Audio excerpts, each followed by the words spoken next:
everybody. Hope everybody's having a good Thursday night, ready for the weekend, tomorrow, day after, however you start your weekend.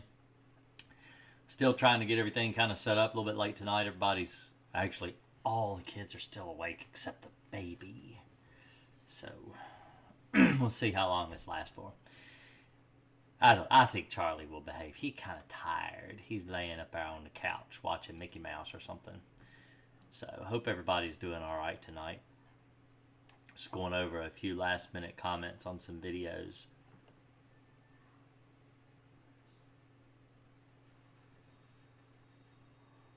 Looks like somebody is looking for my live stream. So I'm sorry for being a little bit late tonight. I know people start asking for me when it gets late, wondering what is taking me so long. I need to turn down that light, I think. Let me see if I can turn down that light. It's that one, I think. There we go. That's a little better. And blinding me so bad. You try to get lights for your live streams and everything. And I had to get a shower before I got started because I had man glitter all over me. That's what my son calls it. My 17-year-old calls it man glitter. When you're working with sawdust and it gets all over your body, he calls that man glitter. So I was working on a little project we got going on around the house, and I had to saw up some boards, and I had sawdust all over me, and I needed a shower. That's the main reason I'm later tonight than usual. So I hope everybody's doing all right. Let me adjust my cell phone up here for TikTok, because I'm on TikTok too. I tend to always stream TikTok. So when I stream YouTube, I got me this shirt here. It's my video gamer shirt. Show everybody that I'm a nerd. So let's see. From Franklin, Tennessee. Hello. Hello, Jennifer Lego. Question: what pests infest trees except termites? Lots of pests infest trees. Oh man, the list is so long. European hornets will go in trees. Lots of bees. Winnie the Pooh. He likes to get his honey. Honeybees.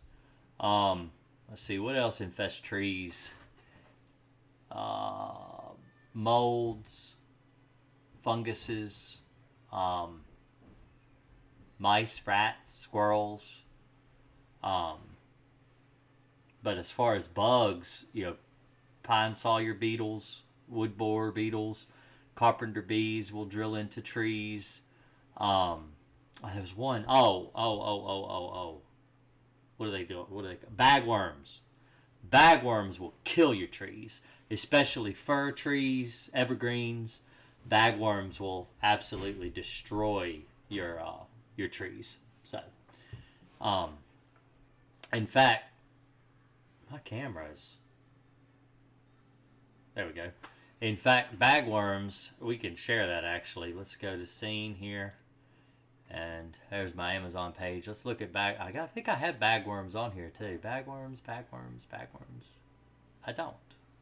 I need to make a category for bagworms, but let's talk about bagworms. They're around right now. These are what bagworms look like. So a lot of people think they're little pine cones. These little things right here.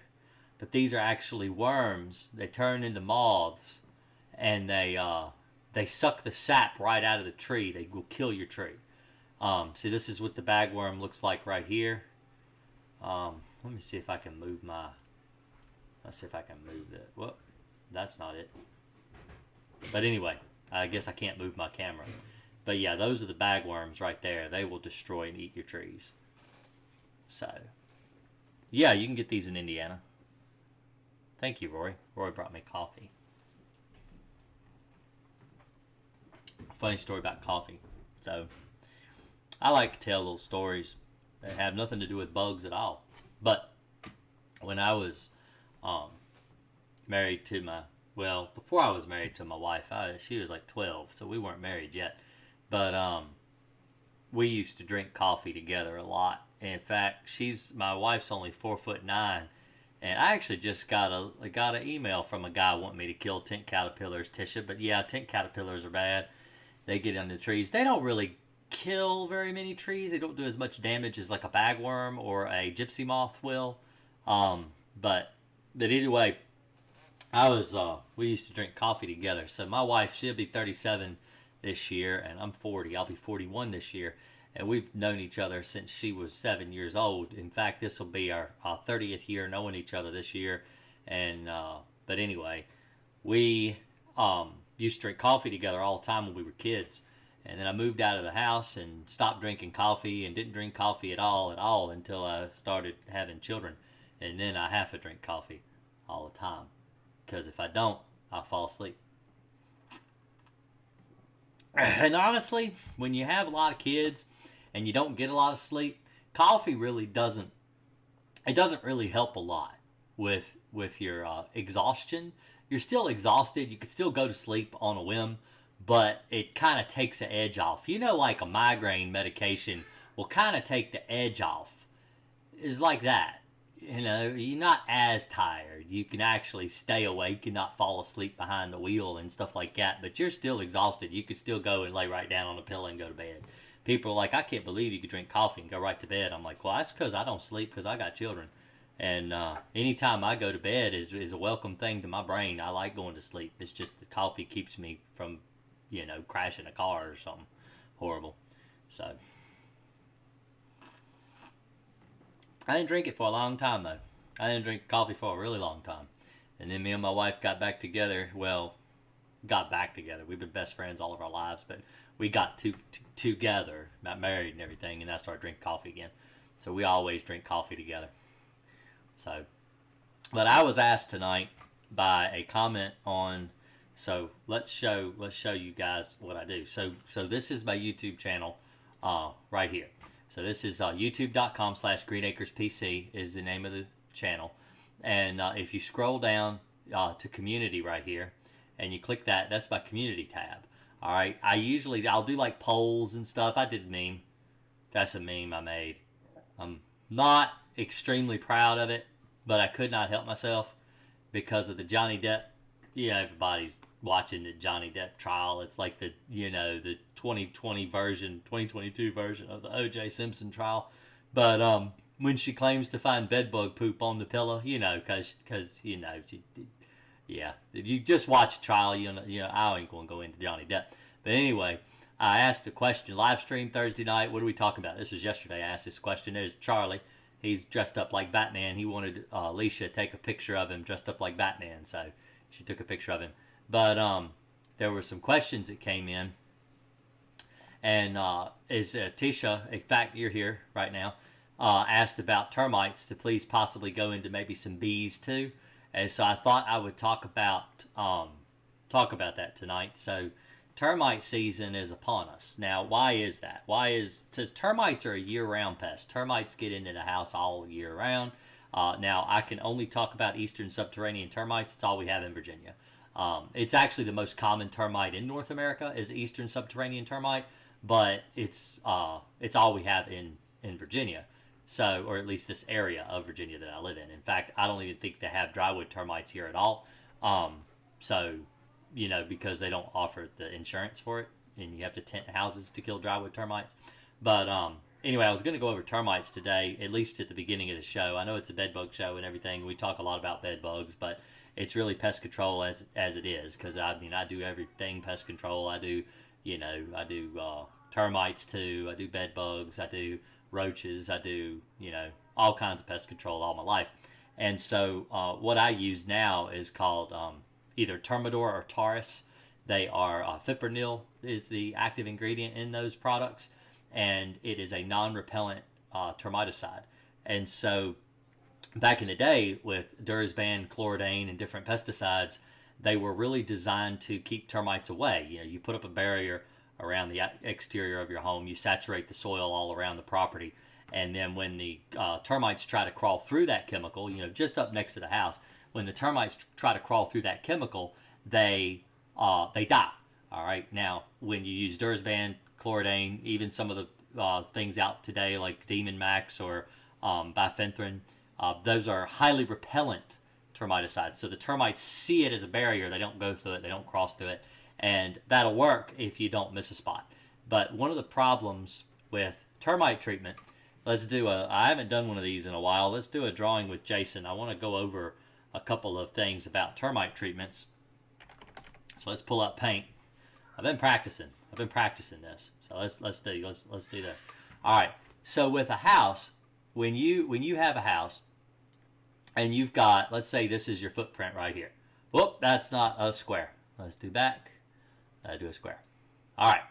Let's say this is a basic footprint of your house. All right. Now, not every house is a rectangle. A lot of houses are, but not every house.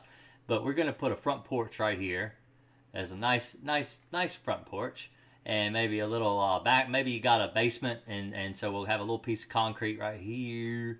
And that's it. We'll keep it easy. All right. So typically termites will come in on your slabs, wherever your slab is. And so this is considered, now you might have even a garage over here. Let's put a garage over here. That's real common.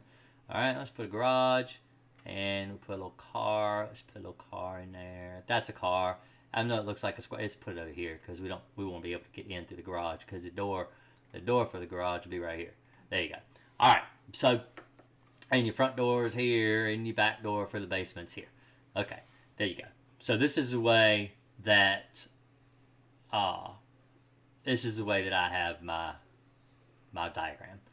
So the most common places to find termites coming into a house are from the outside. Actually, if you have a mulch bed, I don't recommend mulch. Mulch is a really, really bad idea. But mulch is typically, well, why is this thing messing up on me? Hold on a minute here. Supposed to be a pencil. All right, and then we're going to change the size to that. Okay, there we go.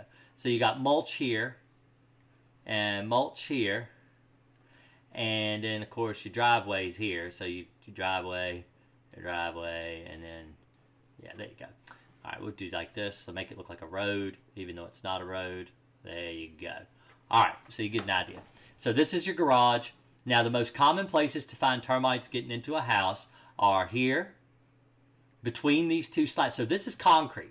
This is a concrete floor. Because it's a garage, it's a concrete floor. This is a wood floor. So what will happen is, because termites live in the ground, they tunnel up from the ground. So let's say we got a side view here. Let's do a side view of the house. All right, I'm gonna do it in red so it sets it apart from what I. Hey, let me undo. I put it up here. All right, so you got your garage. There's concrete. Okay.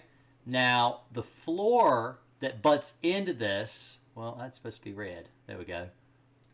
Now, the floor that butts against on this side, that's wood. So, there you go. So, that's your wood floor.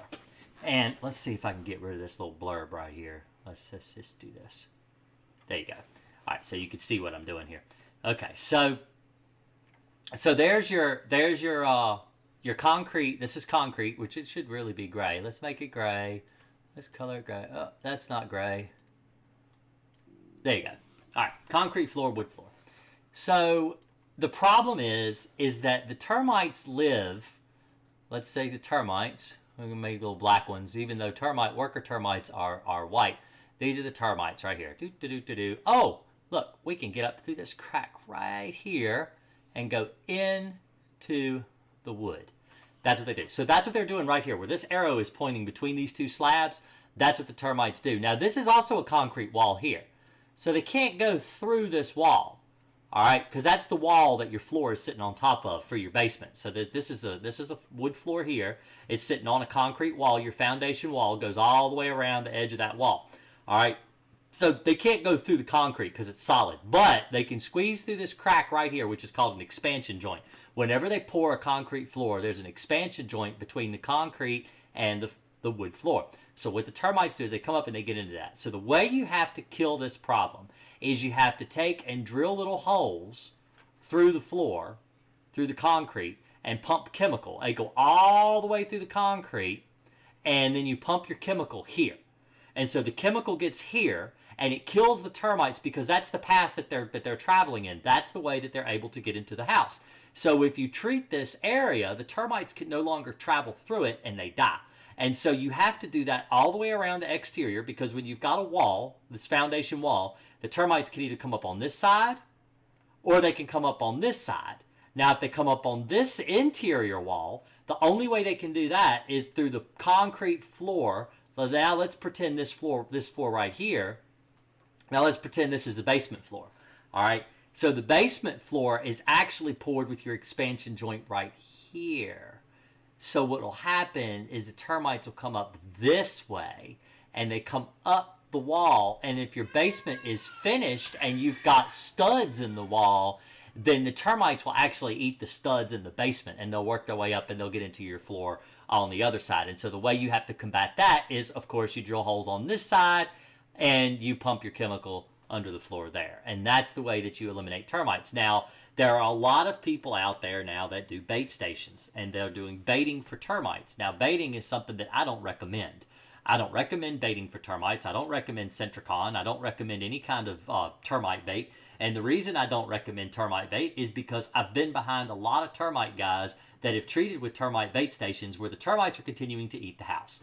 So the problem with bait is, on paper, it looks really good. It looks like, oh, it's perfect. In fact, they can show you case after case after case of where baiting has actually worked for termites. And so you're much more willing to sign the contract and agree to the treatment. But the problem with baiting for termites is that when you have an active infestation, you already have active termites in your home that are eating your home, and you put bait out in the ground. They did a study on termites that when they did a Termidor. So Termidor, when Termidor came out, it is a non-repellent termiticide, like we went over before, which is really effective because the termites don't see the chemical. They continue to crawl through it and they die. So they studied termites, and they found that most time the termites come, from where you find the termites. If you treat where the termites are active, you actually eliminate all the termite problems 100%. You get rid of your termites, they're all dead. But in the very rare occurrence, so most of the time when you have a termite colony in your home, the termites are eating your home. You have multiple termite colonies actually eating your home. Okay, not just one. So imagine termites, which termites are a lot like ants. So imagine you're making, yourself some breakfast, maybe making coffee, maybe a donut or two in your morning, and you realize you've got ants on your countertop. All right, the ants, a lot of times it's not just one colony of ants. A lot of times it's multiple colonies of ants. You may have ants in the ground outside. You may have ants in a tree. You may have ants in your gutters. These ants are coming into your house from all these different locations. All right, so termites live in the ground. You may have 3 or 4 or even 5 colonies of termites eating your house all at once. And so the way that you kill those is you treat all the way around the exterior perimeter. I'll show you that again. So all the way around the perimeter of the house, all the way around the exterior, and then anywhere you have active termites. So if you have active termites, let's say here, all right, then you would drill holes through this concrete here to kill those active termites. If you have landscape timber out in the yard and it's full of termites, you treat that landscape timber. And so the idea is, as long as you're treating everywhere the termites are active, you're going to eliminate the termite problem. But in the cases where it doesn't work, you may have a freestanding colony under this floor in the basement. Now, you haven't drilled this floor in the basement because you're assuming the termites are coming from outside. So you treat the entire exterior of the house, and the only spot you don't drill is the basement. You come back next year, you inspect, you realize termites are actually still coming into the house.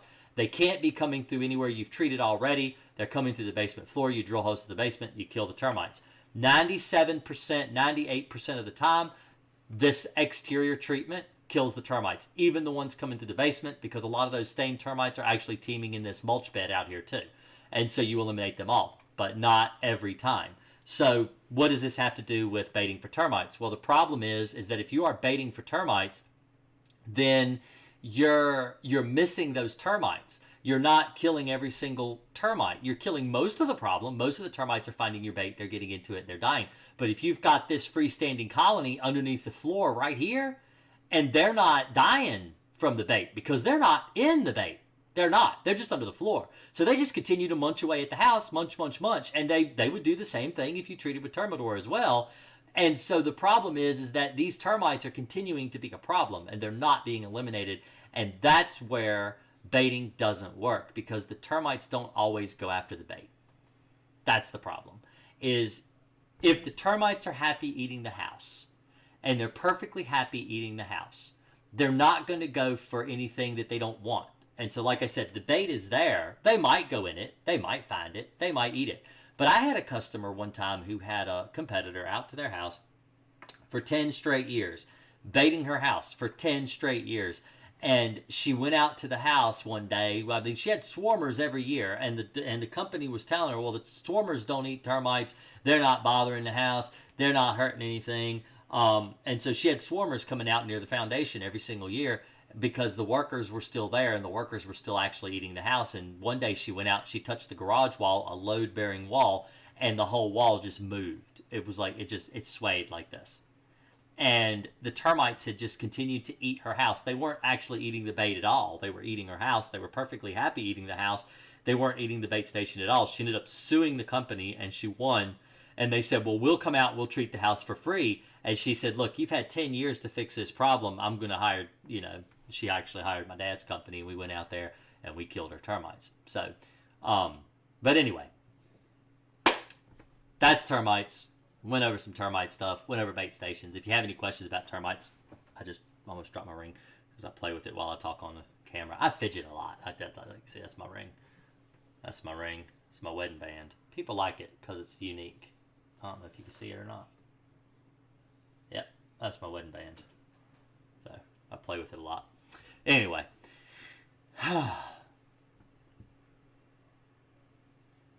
Do you have any pointers on acquiring customers? Acquiring customers, I just use Google. Google, people call me. Create a YouTube channel specific to your area. You can do that. That's a suggestion. Of course, I had YouTube before YouTube was YouTube. I mean, I had YouTube before YouTube was Google. Before Google bought YouTube, I had a YouTube channel. Do you use external machine at commercial kitchen, or do you recommend? I don't recommend those. I just use B&G. How do you know if you have termites? Okay, so there's lots of ways you could tell if you have termites. Let's do a Google search because that'll be easier. I've got lots of pictures on my camera of termites, but let's try Google for a minute here. All right, so Google. All right, eastern. Subterranean termites. All right. So let's search. So these are eastern subterranean termites. Let's look for damage. Let's just try damage. Images. There we go. All right. So these are good ways to tell if you've got termites or not in your house. So this is the best. These are the best ones. These dirt tunnels. So if you click that, let me see. How do I get this? Can I make this picture bigger without having to go to a website? I guess I got to go to this website. Okay, so there's some tunnels there. Let's see if I can zoom in on that. There we go. All right, so these are the dirt tunnels. So what termites do when they travel in and out of your house is they create these little dirt tunnels. The eastern subterranean termites do, because they're traveling from the soil to the wood and back again. They don't actually live in the house. A lot of people believe that termites live in the house. These are some worker termites right there. But people think that they live in the house, but they don't. They actually live in the ground. It's a very rare occurrence for eastern subterranean termites to actually live inside your house. In fact, it just doesn't happen. I've never seen a freestanding colony above ground ever. But this here, so what they do is the termites crawl up. They get in the wood. They build these dirt tunnels because termites they're a lot like us as far as, human beings. Their exoskeleton is extremely thin. So it's like a skin almost. And they will actually dehydrate through their exoskeleton, which most bugs don't do that. Most bugs, their exoskeleton is so thick that they don't dehydrate at all. But the termite, the eastern subterranean termite, absolutely will. And so what they do is they create these dirt tunnels that they travel back and forth into the house with, and that keeps them from dehydrating when they're above ground. But they do eventually have to go back to the ground for water. So they don't stay in the wood. They just take the wood down, they feed it to the colony, they come back, they get more wood, they take it back, they go back and forth, back and forth, back and forth. So this is one of the ways you can tell you have termites. Now, this is a cinder block wall right here, and they're tunneling right up the outside, and there's the plate right there on top of the cinder block sitting right there, and they're getting into the floor. So That's the easiest way. You can also go around the outside of your house and you can look for mulch. The damage like this would look at the bottom of your. See, this is good damage. These are good damage pictures. There's a tunnel right there that they've made to go in and out of the house. This is some wood. They just hit it with a screwdriver. It caves in because the termites were eating the wood underneath. These are good ways to tell if you have termites. But also, if you see this right here. This is actually from. Wow, that's a really massive tunnel for subterranean termites. But anyway, so a lot of times you can tell if you've got termites if you walk around and you look at your door frames. Let's see door frame damage. So usually, man, I wish I should take some pictures so I can show you guys some really mild termite damage before it becomes a serious problem. But if you go around the outside of your garage door, let's just look up a garage door and I'll show you. So your garage doors, there we go. That's a good picture. So you see this garage door. If you go around, like right here, this is a wooden door frame right here. This is a wooden door frame. In fact, this is two garage doors. You can't see over here on this part because of the way my screen shares. But if you look right here, this door frame, if you go and you look at this area of the garage door right here, a lot of times this will be damaged from termites because the wood, you see how close this mulch bed is right here? Like this mulch is practically touching that door frame. All right, that's bad. That's a bad idea because mulch is termite food. And so the termites will be eating this mulch right here, and then they're just literal inches away from the door frame. And then they get into that door frame and they start eating all around that door. And then, of course, they get into the wall. In fact, they might even be eating the wall too right there. And so that's a good way. So what you do is you take yourself a screwdriver. This is what I do. Get a screwdriver and go outside the house and turn this dirt over. Turn all this dirt over and look for termites. Those little squirmy white termites that I showed you earlier. Go look for them right there and see if there's termites there. You can find them there. If you don't see dirt tunnels, that doesn't mean you don't have termites. Go turn the dirt around outside the house. Right here, there's some, in fact, let me see. I don't know if you could see this. Can I show it to you? There, that's better. Okay. See this bush right here? This bush is also growing in mulch. Go look up behind it and turn the dirt over and see if you find termites. That's one way you can actually find termites at your house. So, oh, by the way, that's my car. That's my car. Oh, look, that's covering it up. Let me show you what I did to my vanity plate. Look at that. What do you think about that? Isn't that cool? I don't care. I show my vanity plate. I don't care. I'm the bedbug guy. Anyway, that's my new one. I was supposed to renew my plates in March, and so, in fact, there's Rory. There's Rory right there. He's hiding. He's being sneaky like a spy. But anyway. All right. So that's how you find termites. That's how you look for termites. That's what you look for. And thank you, Kenju. I'm guessing you're Pepperidge Farm. Same person. Always coming in here giving me money. And you don't have to do that at all. You don't have to do that at all.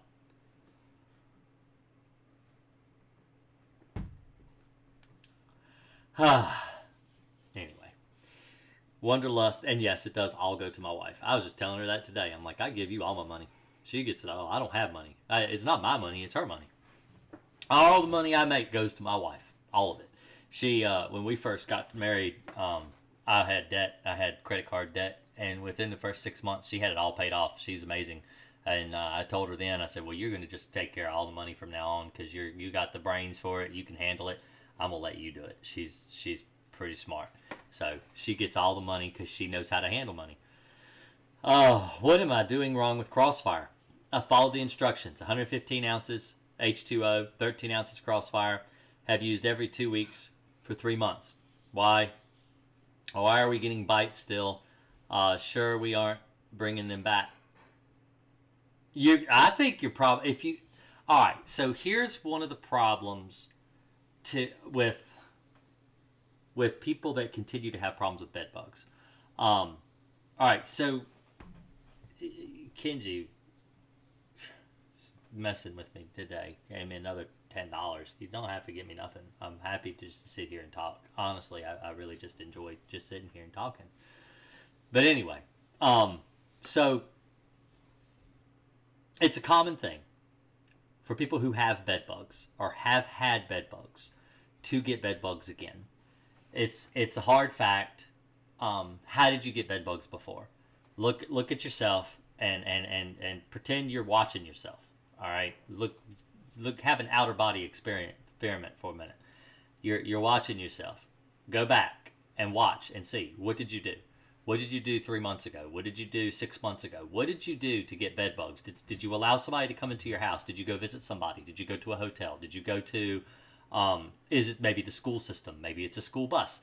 Maybe it's public transit by itself. These are real common places you can get bed bugs. Did you go to a movie theater? Do you continue to go to the same movie theater?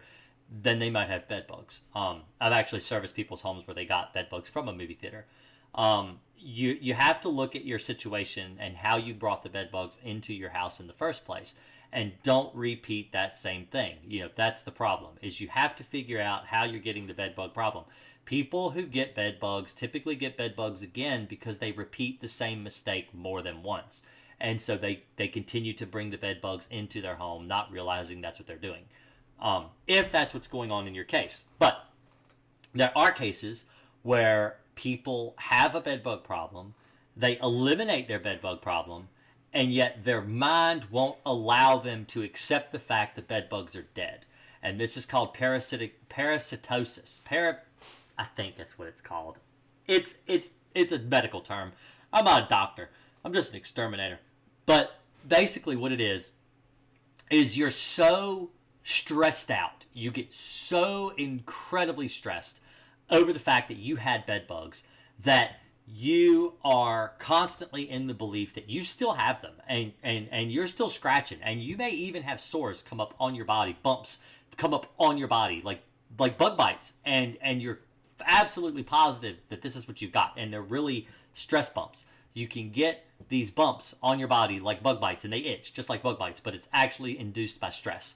And so even though your bed bugs are long gone and you have nothing to fear, you still itch, you still scratch, you still believe in your mind that you have bed bugs, and it causes you to still be distressed. It causes you to itch and scratch, and it's the absolute truth. It happens. I've seen it happen. I've witnessed it. I know it's not just some joke. I'm not trying to be, offensive and trying to, downplay your problem. In fact, it's a serious problem. It's something that you may need to go to a doctor for. But there are other cases that if it's not parasitic, whatever they call it, if it's not that your mind is doing this to you, it could be that you have something else that's biting you as well. We're going into mosquito season. It's time for bugs. It's time for lots of things to start biting you. Things come out. You get mosquitoes. You get fleas. You'll get ticks. It's tick season. Ticks don't always stay bit. They sometimes bite and release. And then you have bites from them. Chiggers.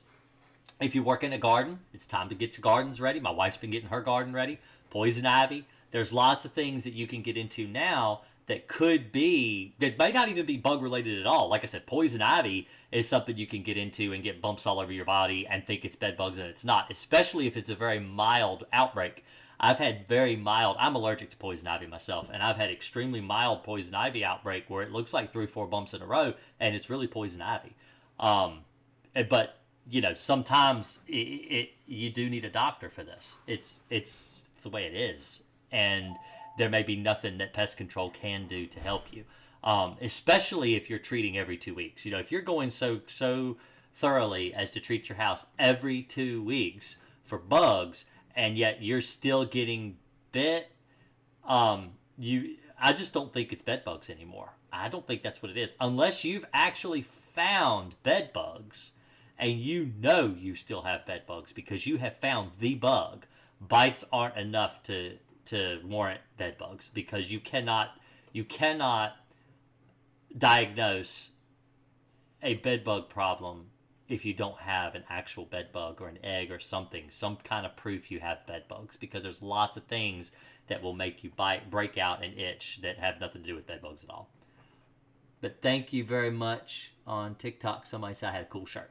It's my shirt. I'll show my shirt to YouTube. YouTube can't really see my shirt. So I got these games on my shirt. At Donkey Kong Country, there's Zelda, there's Zombies. No, that's Mega Man. That's Zombies. And then I got Sonic. Sonic. It's mirrored. It's mirrored and it's messing with my head.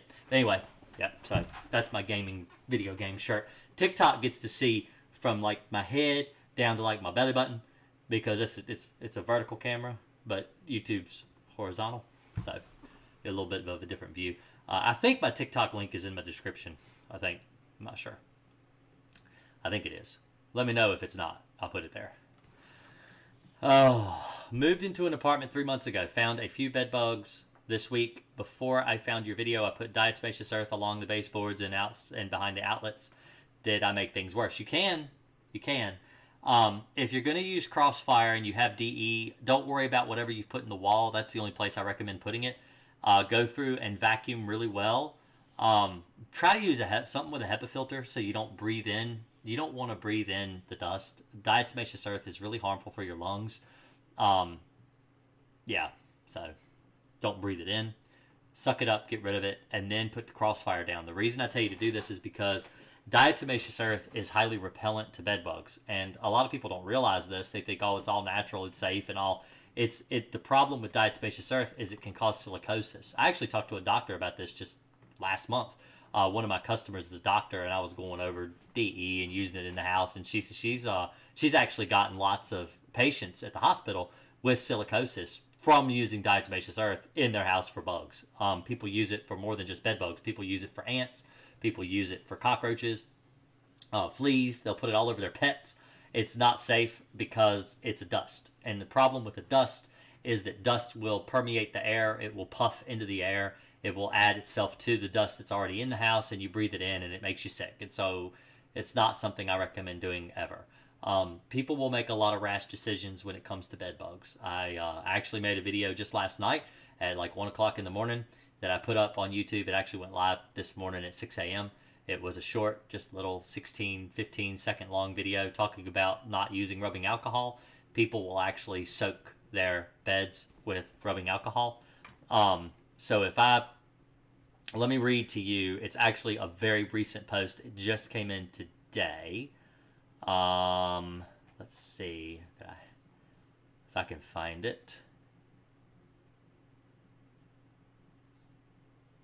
Where is it?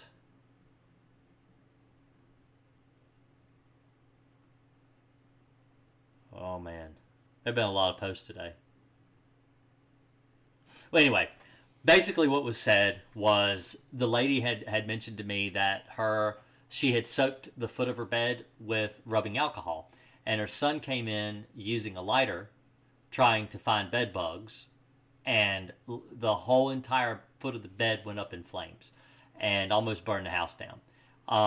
It's not worth killing yourself. They're just bugs. They're just bed bugs. You know, they're not going to kill you. You don't want to kill yourself over just, bug bites. It's not worth it. It's not worth it. Don't make rash decisions.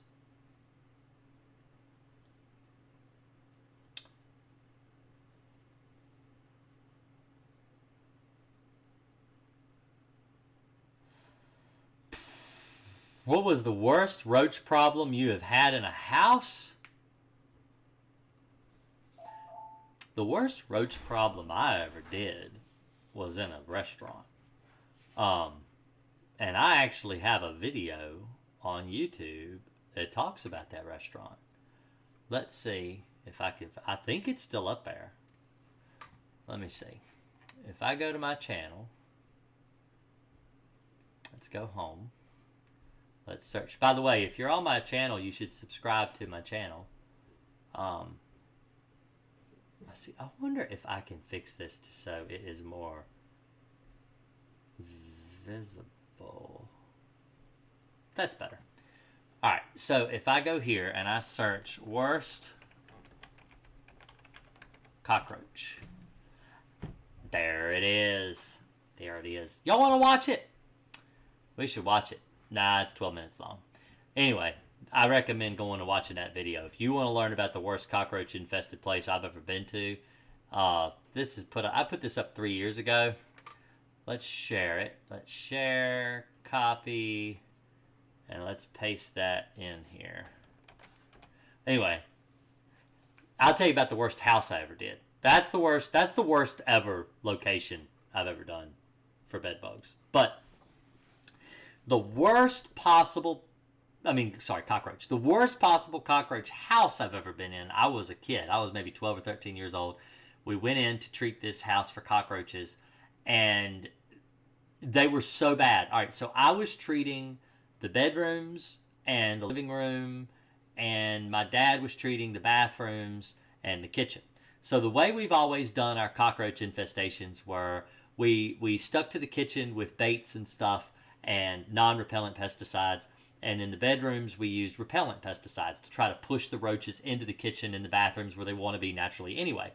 And I was in the bedroom, treating the bedroom, and you could hear, it sounded like there was a torrential downpour outside, that there was, like, it was just pouring down rain, like it was really coming down. And I went into the kitchen, and the sound was actually the roaches hitting the floor from the ceiling, because my dad was treating behind the cabinets, and he was chasing the roaches out from behind the cabinets, and they were running across the ceiling and falling on the floor. They were literally raining off the ceiling by the thousands. There were so many cockroaches that I really did think that it had started raining outside. I was just a kid. I was really young. This was the earliest, worst, I realized just how bad roaches could be. But when we walked in her house, there were roaches sitting on the back of the couch in broad daylight. There were roaches sitting on the top of every door frame, every window frame. You could count them. I mean, you probably couldn't count them. You'd be there all day counting them. There were so many roaches out on every single surface of her house, which, when that occurs, there's a level of cockroach infestation that's considered maximum population. When a house has reached maximum population, it's when the roaches are so thick, there are so many cockroaches, that they have no longer any crack to squeeze into. And now think about that. Really let your mind think about how bad that is. That there are no cracks left, which means there's no wall void that doesn't have roaches in it. There's nothing. If you could think about it, that's where the roaches are living. Just like coffee pot, stove, microwave oven, sofas, lazy boy recliners, everything. They're living in every single thing the person owns in the house. I pulled 16 roaches off of me that had crawled up on me, my person, on my pants, they were in my pockets, on my shirt. I was pulling them out of my shirt. I pulled 16 of them off of me in her driveway before I even got back in the truck. My dad was doing the same thing. He got 20, 30 of them off of himself. And when we went back to his house, I went to go use the bathroom, and I was sitting there on the toilet, and a roach crawled out of the shoelaces of my boot into the floor in my dad's bathroom. And I killed that one. And that was 45 minutes away from his house. We drove 45 minutes back to my dad's house, and the roach rode on me the whole way home and didn't come off until I came in and got still and used the bathroom. It was crazy. It was absolutely crazy. And I treated my dad's whole house. We went through and treated the whole house for roaches just in case we brought any that we missed. But that was a bad cockroach job. But I took my son to do one that was just as bad. My son's been working with me for 9 years. He's 17 now, so he was young. And we went into a really bad one that was just that bad. And in fact, every single time we drive by that house, he was young. He was 8 or 9 years old. Every time we drive by that house, he's like, I remember that one, Dad. That was a bad one. I don't ever want to go back in that house again. But yeah, so. But I love those. Just to put this on the table, I love the bad roach jobs. I feel like I am really doing a damn good job when I go into a roach infested house like that, and I am killing them by the thousands. I mean, they are just dying in droves. You go back in the next month and you open the kitchen cabinets, and there's hundreds of them dead, just dead everywhere. And it's still killing them, even though you've been there, gone a month. You're still finding dead ones everywhere. It feels good. It's really satisfying for an exterminator. I mean, I'm sure if there's any exterminators in chat tonight, you know what I mean. When you go back behind yourself and you see that there's just murdered roaches just all over the place, it's a good feeling. I love that. I like a challenge though. I've gone into bedbug infested places where other exterminators have turned it down. They wouldn't go in there. They wouldn't do it. They wouldn't treat the house because it was so heavily infested, and they were worried that their own techs were going to take bedbugs home with them that they wouldn't even go in and do the job. And I'm like, I'll do it. I can't wait. I'll kill them. So anyway,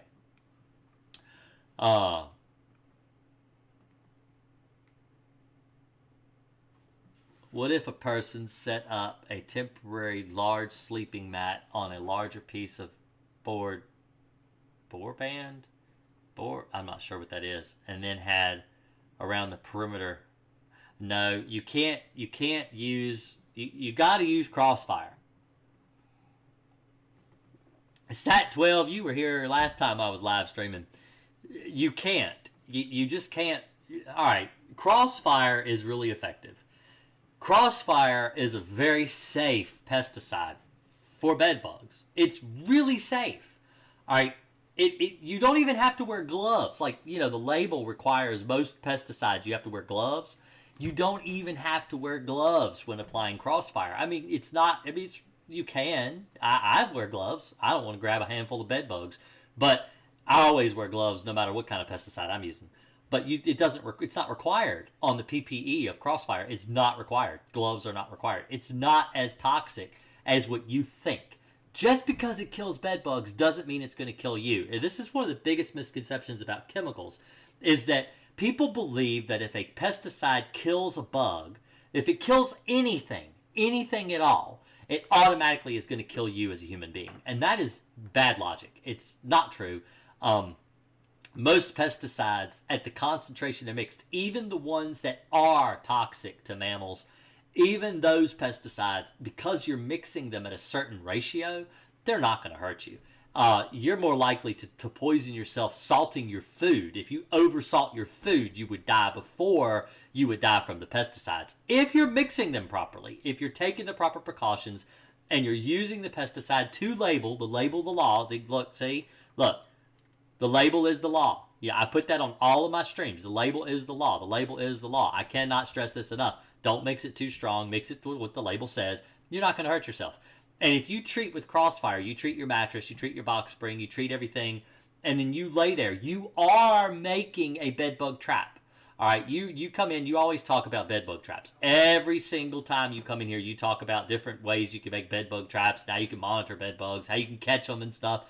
But if you treat your mattress with Crossfire, you're treating the area that the bedbugs have to crawl through to get to you with a pesticide they don't see. They don't know it's there. So they crawl through the chemical to get to you. They die. That is the trap. That is a very effective way to kill bedbugs. There is no better way than to use a non-repellent chemical that the bedbugs don't see and then just have them come out to feed on you. They're going to want to do that anyway. You're not denying them their blood meal, but you're killing them when they come to get it. You get what I'm saying? It's like McDonald's. Oh yeah, let's go eat some McDonald's, but we'll die from a heart attack in a week. That's the point, is that they're coming out to get the bait and they die. Very effective. It's the most effective way. I've used repellents for bedbugs. Repellents work, but it's really difficult. It's very, very difficult, and you're having to constantly treat all the time in order to keep the bedbugs away. Eventually, they'll die if they try to come out, and they're not going to starve to death. Eventually, they're going to come out and try to bite you, and they'll die. But that's very difficult. I mean, you're having to treat all the time with a repellent, and you can do that. It is possible. In fact, I've made videos for people that live in Canada and New York where they can't get Crossfire, and so there are ways that you can get rid of bedbugs by using repellents. But the problem is the amount of work you have to do. I'm trying to make it easy on you. I'm trying to make it easy. I'm trying to make the work as least amount of stressed outness, whatever, that you need. Thank you. There are people that are sending me like cakes and stuff on TikTok. I don't know how that works. They're sending me flowers and fire and roses, and I don't know what that is. Is that a good thing? I don't know. Thank you for the cake. Nom, nom, nom. It's delicious. I didn't know you could do that on TikTok. I just talk on TikTok. I don't know how it works. I don't know. TikTok's new to me. I'm old. I'm 40 years old. I'm millennial. I'm like the first generation millennial, man. I don't know the TikTok stuff. I just know that I can do the dancing and stuff. That's TikTok. Anyway. All right. Let's get back to some questions. What is silicosis? Silicosis is a lung disease, kind of similar to emphysema. Dust and foggers need to be banned. I don't know.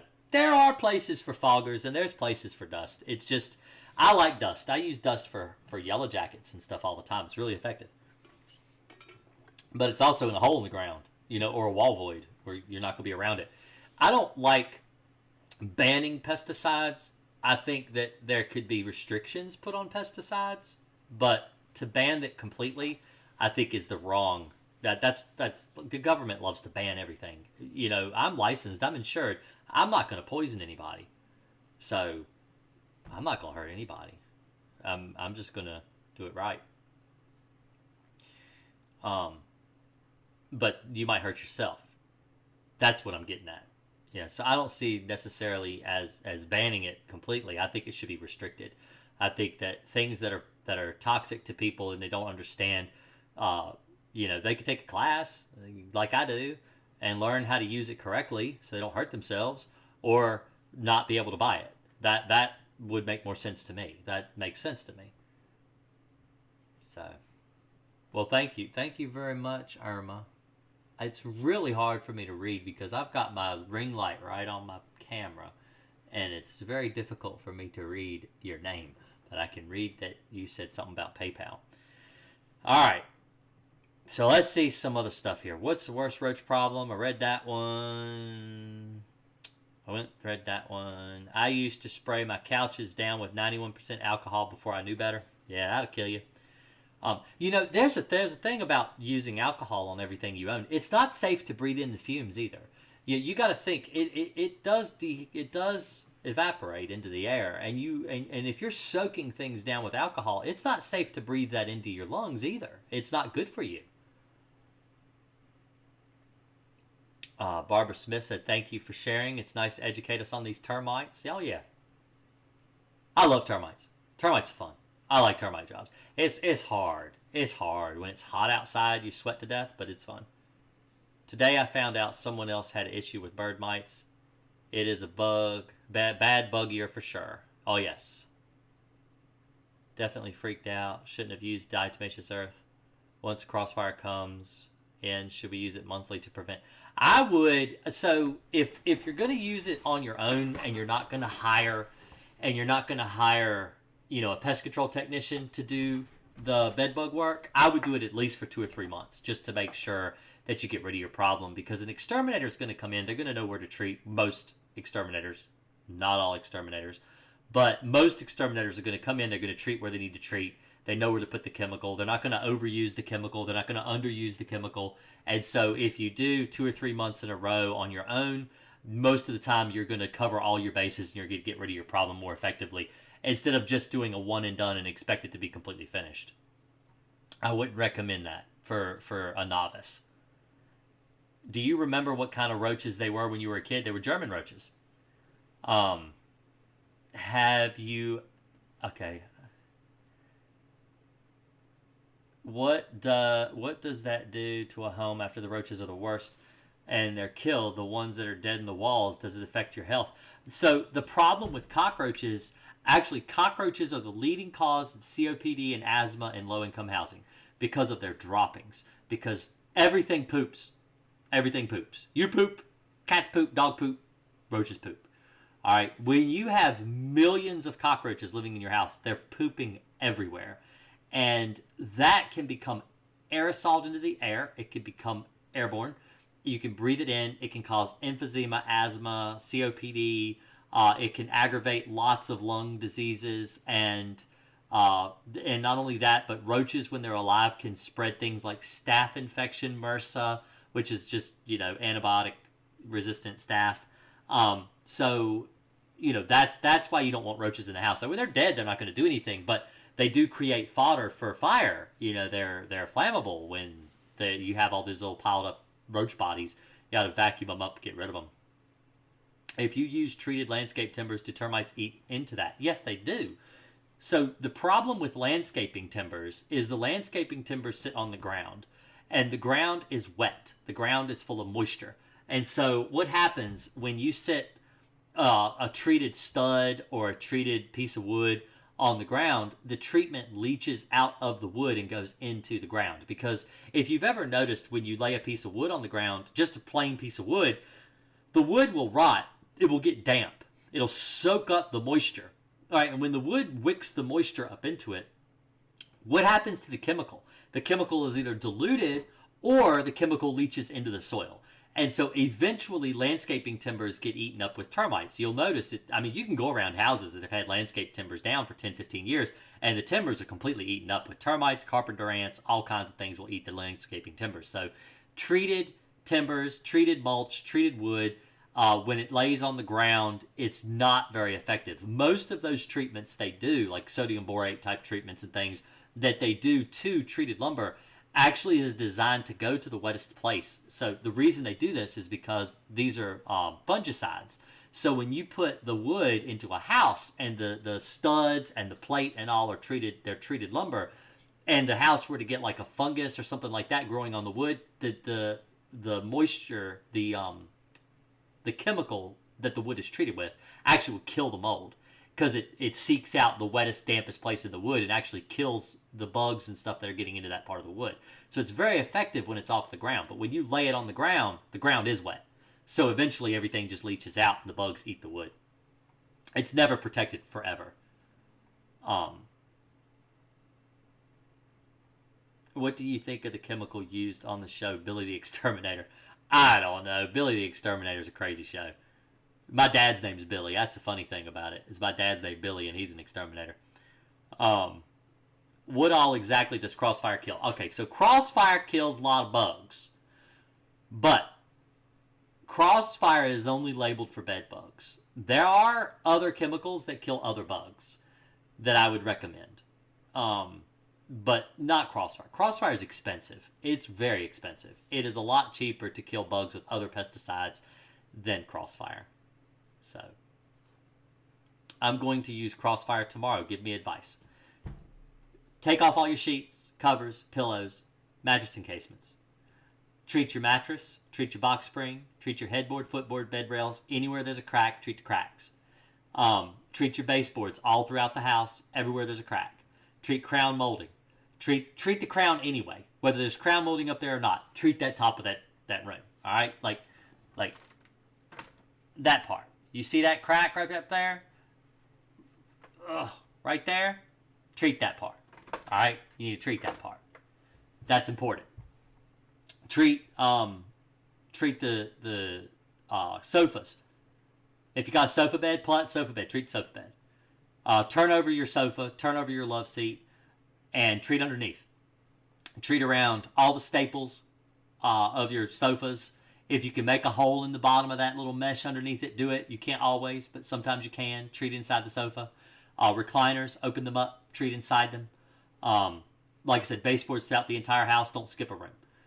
Bed bugs will be in the room you skip. Don't skip a room. I don't skip rooms. I never skip rooms. I don't care what if the customer wants me to skip a room, I don't do the job. I'll tell them right out, I'm going to do the whole house, or I won't do it at all. Because you need to do that. That's what you have to do to be effective. And if you do that, don't put the mattress encasements back on the bed. Throw them away. Just don't use them. They're garbage. They're trash. They're a placebo. They don't work. Get rid of them. And if you do that and then wait for it to dry, make your bed, sleep in it that night, use your house like you normally would, pretend you don't have bed bugs, and you'll get rid of your bed bug problem. What do you think of the chemical used, Billy Exterminator? Let's see. What are good products to use to clean Crossfire from B&Gs? Water. Do it every day. Don't let it sit there. Get it out of there. You know, you got to get it out of there. Soap and water works.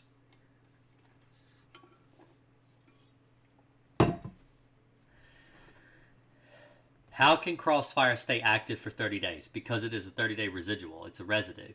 So what happens is when you mix Crossfire with water, it makes a chemical. It makes Crossfire. All right, it's finished solution. And you spray your baseboards. The water evaporates, leaving the Crossfire behind. And the Crossfire will kill bugs when they crawl through it. It absorbs through their body and it kills them. Okay, so DDT. People ask about DDT. All right, the reason DDT was outlawed, there were lots of reasons DDT was outlawed, but it didn't kill bed bugs anymore anyway. DDT was the bed bugs had developed an immunity to DDT. They had become immune by the time DDT was outlawed. I actually read a lot about DDT. I did a study on DDT, and it's not effective on bed bugs anyway. It stopped working. But synthetic pyrethroids are very similar to how DDT works, and that's what replaced DDT.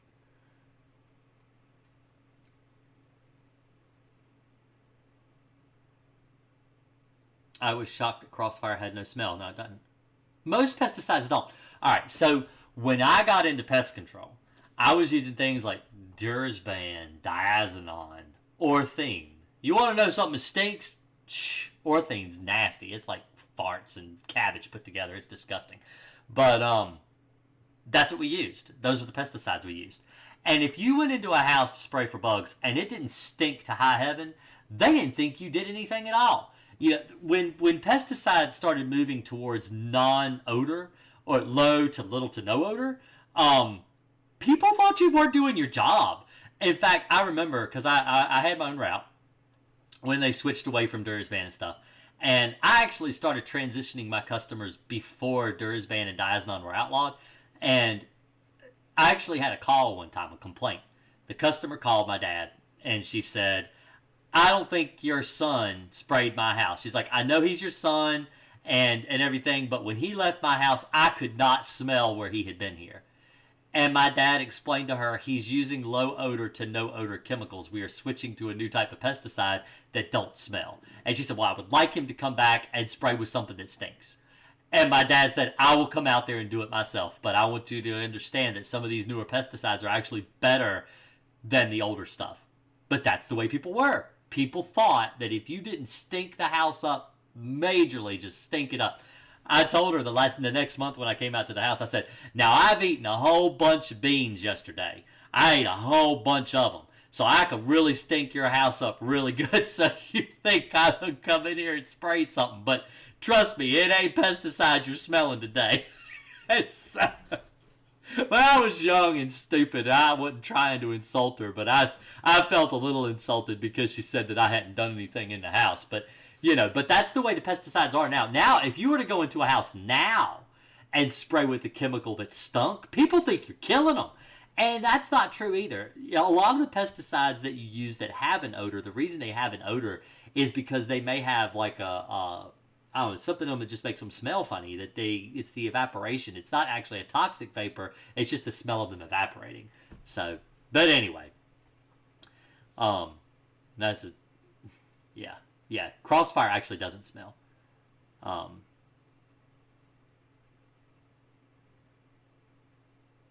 But the Harris 5-minute, a lot of times those Harris products have bifenthrin and stuff in them, and they do smell like pesticide. Thank you, Soulshine, for the $1.99. I got that. I did see that. I'm not trying to ignore it. I'm working down the list. And I know a lot of YouTubers, when they get those super chats and stuff, will immediately acknowledge that the super chat came through. But I'm just trying to get to everybody. You don't have to give me any money at all. I will get to your question. If you have a question, I'll get to it. But I appreciate any money that you give me. I do. But you don't have to give me anything. I really am here.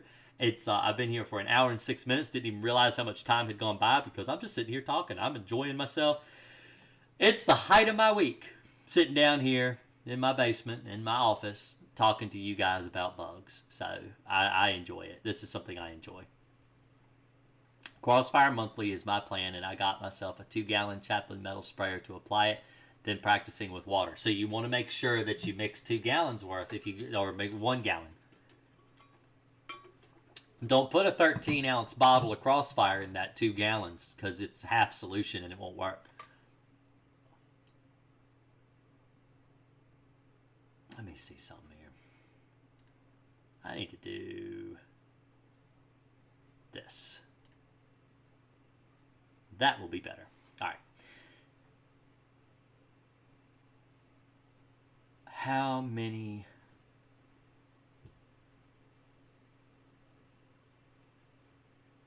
months rats can burn? Okay, so rats and mice, they can have now they are different. Rats are different than mice. They're different animals.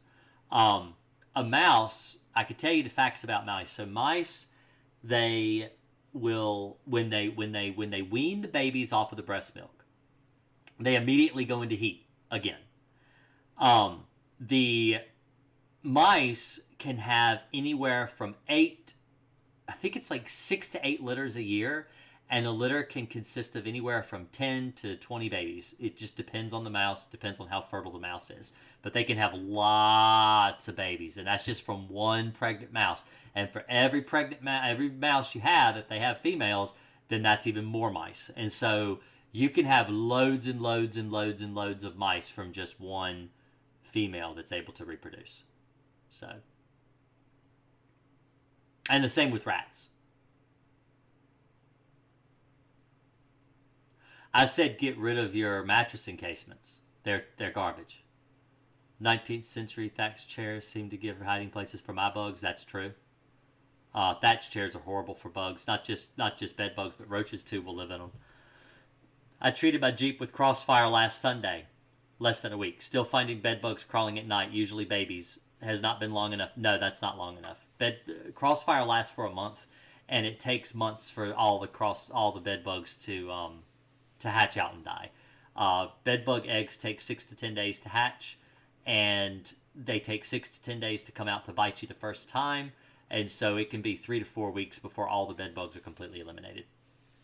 You may have to treat again, because cars are very volatile. They will build heat during the day, and that can break down the chemical. Also, ultraviolet light, which comes from the sun, will break down chemicals as well. And so you may have to treat twice in 1 month, where you may only have to treat your house once, just because it's a car. That's just how cars are. The reason I asked about the exterminator chemicals, because most of them are all natural. Yeah, those are garbage. All natural pesticides are trash. And it's honestly, there's a lot of bureaucracy around all natural pesticides. A lot of those chemicals that get approved for that label, the reason they're approved is because some organic farmer somewhere wants to use it, and it may not be considered a natural product. If you actually read in the way that the pesticide is derived, it's actually not natural, but because the government has come in and deemed it natural, it is. And usually the reason it's deemed natural is because somebody paid a government official a lot of money. And that's the truth. And you look into these organic or non-organic chemicals, a lot of the times the organic chemicals that are passed off as organic are just because somebody paid the right government official. And that's the only reason it's organic. There's a lot of BS around pesticides. I just use the ones that work. I like chemicals that have been tested. I like many tests to be done on the pesticides I use. I like to know if I'm going to hurt somebody's cat or dog, or their pet gerbil, or their iguana, their bearded dragon, whatever they've got in their house. I want to know I'm not going to poison it. And the more tests they've done on chemical, the better. And these EPA registered pesticides are actually very good at that, because in order to be EPA registered, it has to go through all these tests and all these different things. You can't just spray. So like Crossfire is labeled for bed bugs alone. All right. If they wanted to include, let's say, cockroaches on the Crossfire label, they would have to go through testing and tons of testing to be able just to include that one bug on that label, which is why Crossfire is only for bed bugs, because it's the only thing it's ever been tested on. In order to get it approved for anything else, they have to run even more tests. And so the more bugs a pesticide is labeled for, the more tests has been done on that pesticide. So I like lots of evidence that, stuff works. And not just that it works, but that it's safe. I live in Northwest Iowa and treat 4 times per year. For most of my customers, we treat every 50 days, spring twice in the summer, once in the fall, exterior only. But we cover interior if they get problems with something specific. We use Onslaught, Fast Cap, Suspend, Polyzone. Just want your opinion on my service. So I do monthly pest control. I do 12 visits a year. I go once a month, every month, and my customers never have bugs.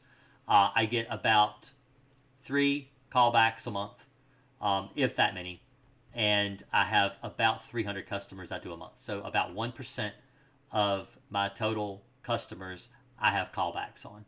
So, and that's normal monthly pest control. That's not bed bugs. That's not rats or mice or anything like that. It's just general pest control. I get about 1% callback or less. Some months I go the whole month and don't get a callback at all. I like to do monthly pest control because my customers like monthly pest control. They don't like to have bugs, and I don't practice IPM. I think IPM's bullshit. I think that it's a fancy way of saying we're going to do the least amount for the customer possible and still get good overhead. You know, we don't want a lot of overhead. We want to make more profit. So do less. Less is more. And but I treat baseboards. I don't use a lot of chemical. I treat the interior, exterior. I treat around the baseboards. I treat around the windows and doors, inside and out. I treat the soffits and eaves. I wipe down spider webs. I use a Weber. I go around. I take down all the webs, and I do it every month. And so that's what I find to be the most effective. But I've been doing this for 34 years, and that's the way I've always done it. So, and I noticed that my quarterly customers and my bi-monthly customers, they don't have the same results.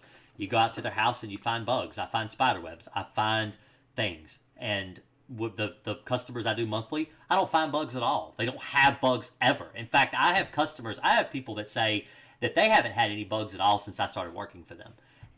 But I'm doing their house every month. And I've got some customers that are outside only once a month, and I don't go in the house at all. And they don't get any bugs at all, but I'm coming every single month. And that provides, I feel, in my business, it provides a better service. And I'm very customer service oriented. I'm very, the customer is the boss. They're the ones that write my paycheck. They're the ones that pay me. They're the boss. If they want me to come out less often, I do. But I don't guarantee quarterly service. I don't guarantee bi-monthly service. I guarantee monthly service because just in my own experience, I have found that monthly service is the most effective way to get rid of bugs. And I will guarantee that the customer won't have bugs if they sign up for monthly service because I know there's something I have done wrong if they're continuing to have a bug problem. So I don't charge them if I have to go back out there on a follow-up, like a callback service or something, on monthly. Now, there are some stipulations to that. They're like German cockroaches in restaurants. Now, restaurants don't like me. I don't do a lot of restaurant work. I don't do a lot of commercial work. And the reason I don't is because I don't guarantee my monthly pest control for commercial accounts. And the reason I don't do that, I would have to charge them 2-3 times what I charge, in order to be able to afford, because I will get callbacks on commercial accounts. Let's say you have a restaurant and the restaurant is allowing hundreds, if not thousands of people in and out of their establishment every single month. And they're getting shipments in from suppliers. They're getting cockroaches in their ketchup packets. They're getting, and their mustard and their soy sauce and all this stuff that they're getting in from their suppliers because cockroaches eat the glue that holds boxes together. And it's real common for those restaurants to get those kind of problems.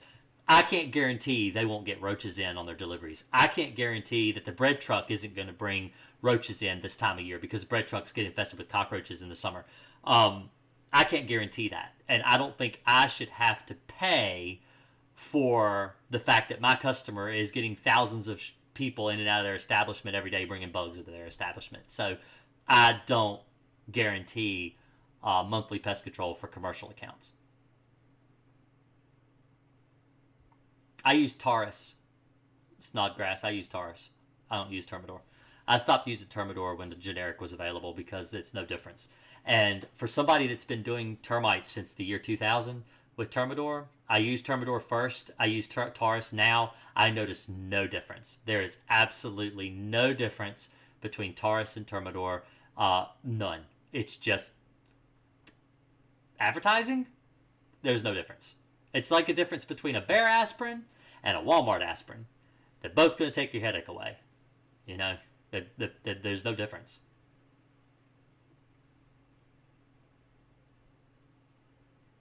Thanks so much for your work. Use Crossfire twice in my apartment, roughly 30 to 60 days apart, and no bed bugs in sight anymore. Think I brought them from traveling from New York to Ohio. You probably did. Traveling is a really common way to get bed bugs.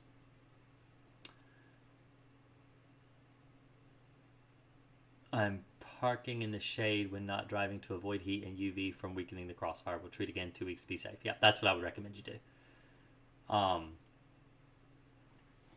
Oh, another thing. There's another thing that will actually cause problems with pesticides that a lot of people don't know.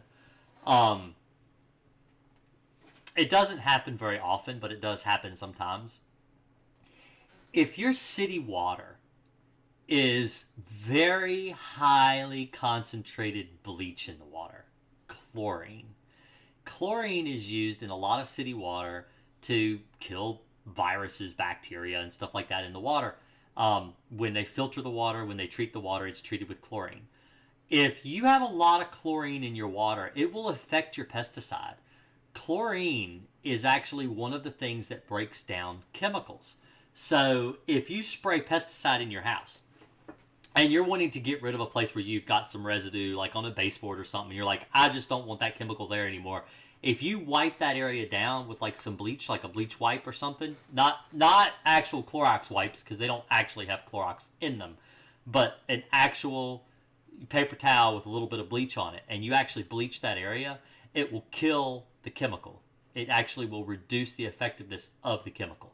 So in cities where the chlorine is really high, you have a really high level of chlorine, that will cause issues with your pesticide. It will cause issues with the strength of the pesticide and the longevity of the residue.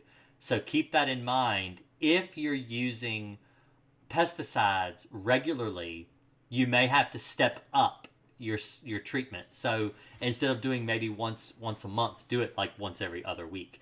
Because if you're dealing with bed bugs and you're trying to eliminate your bed bug problem, Crossfire really only has a 30-day residue.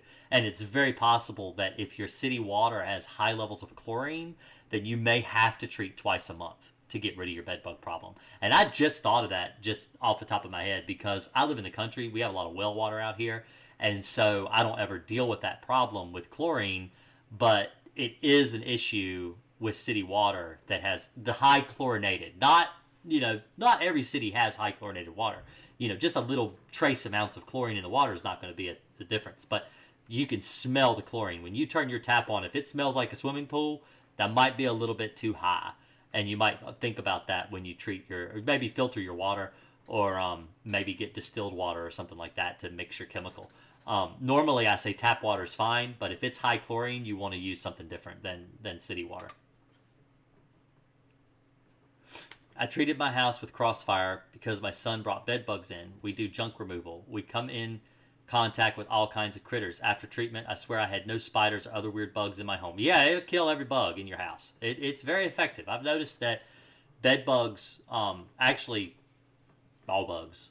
I had a house I did in Falls Church, Virginia, for bed bugs. He had cockroaches too. I treated the whole house for bed bugs and did 3 months in a row, treated for bed bugs with Crossfire, and he never had a single bug. He didn't have nothing. No cockroaches, no spiders, nothing when I was done treating his house. People are still sending me stuff on TikTok. I don't know how that works. They're probably getting the money and keeping it. I don't know how to get money off TikTok. I just do TikTok for fun. I like to do the dance videos and stuff on TikTok. So if you guys want to see how I can embarrass myself, follow me on TikTok. I ought to put a TikTok link up there where it says these little things right here. I ought to put a TikTok one up there too. It's Green Acres PC, just like everything else. Outside, I have a colony of white-bellied mice. They fly through the air with glee, eating bugs. So best spray outside with termite control too. Thanks. Termite control is something you really can't do yourself. I don't recommend doing termite control yourself. It's difficult. It is expensive. It's a lot cheaper to hire somebody else to do termite control. You really should hire somebody to do termites at your house. You're going to get a warranty with it. You're going to get, if you miss a spot, if they miss a spot, they're going to take care of it. If you miss a spot, termites are still eating your house and you may not even know it. Excuse me. hiccup. How do you prevent picking up bed bugs if you stay in hotels often? Should you bag your items? I go to hotels all the time. Treat your luggage. You can treat your luggage with Crossfire as a preventative, and it will keep bugs from hitchhiking back home with you. Can I use just 1 gallon of Crossfire in my 2-gallon sprayer? Yeah, you can. Just make sure you only mix 1 gallon. It's 115 ounces of water. So what I tell people to do is mix take half a gallon of water and pour in your tank. Pour your 13 ounces of Crossfire in, swirl it around real good, and then fill it the rest of the way to a gallon. That way you don't have to actually measure out 115 ounces of water and 13 ounces of Crossfire. It's just 1 straight gallon of Crossfire. That way you don't water it down. And yes, be very careful where you sit your luggage down. Don't put your luggage on your bed. Don't use the little luggage things. I leave all of my luggage in the car. I don't bring anything into the room. I go through with a flashlight and I check every bed. I check everything. I pull the sheets up, the covers. I actually have a live stream where I showed people. Let me see if I can show you that one. Let me see. If I go down to videos and then let's see, uploads. Let me see. Can I go just to live? Past live streams. There we go. And go Bedbug Show Live in Savannah, Georgia. There's one. There it is. Right here. We found bed bugs in a hotel. Right here. Look at my face. That's awful. All right. Yeah, go watch that. Go watch that video. Let me see if I can. I can't. Let me see if I can share it. Let's see if I can share, copy, and I will paste it to you right now in the chat. And I'll show you how to inspect a hotel. We did it live on. I don't know how many people were there when I did that, but anyway, that's one. Let's see. Like and subscribe. I agree. How do you prevent picking up bed bugs? Let's see. How do you handle delusional parasitosis people? I mean, I went over that in the beginning of the stream. Crossfire mixed in water is only potent for 24 hours. No, it's potent for 30 days. You don't want to.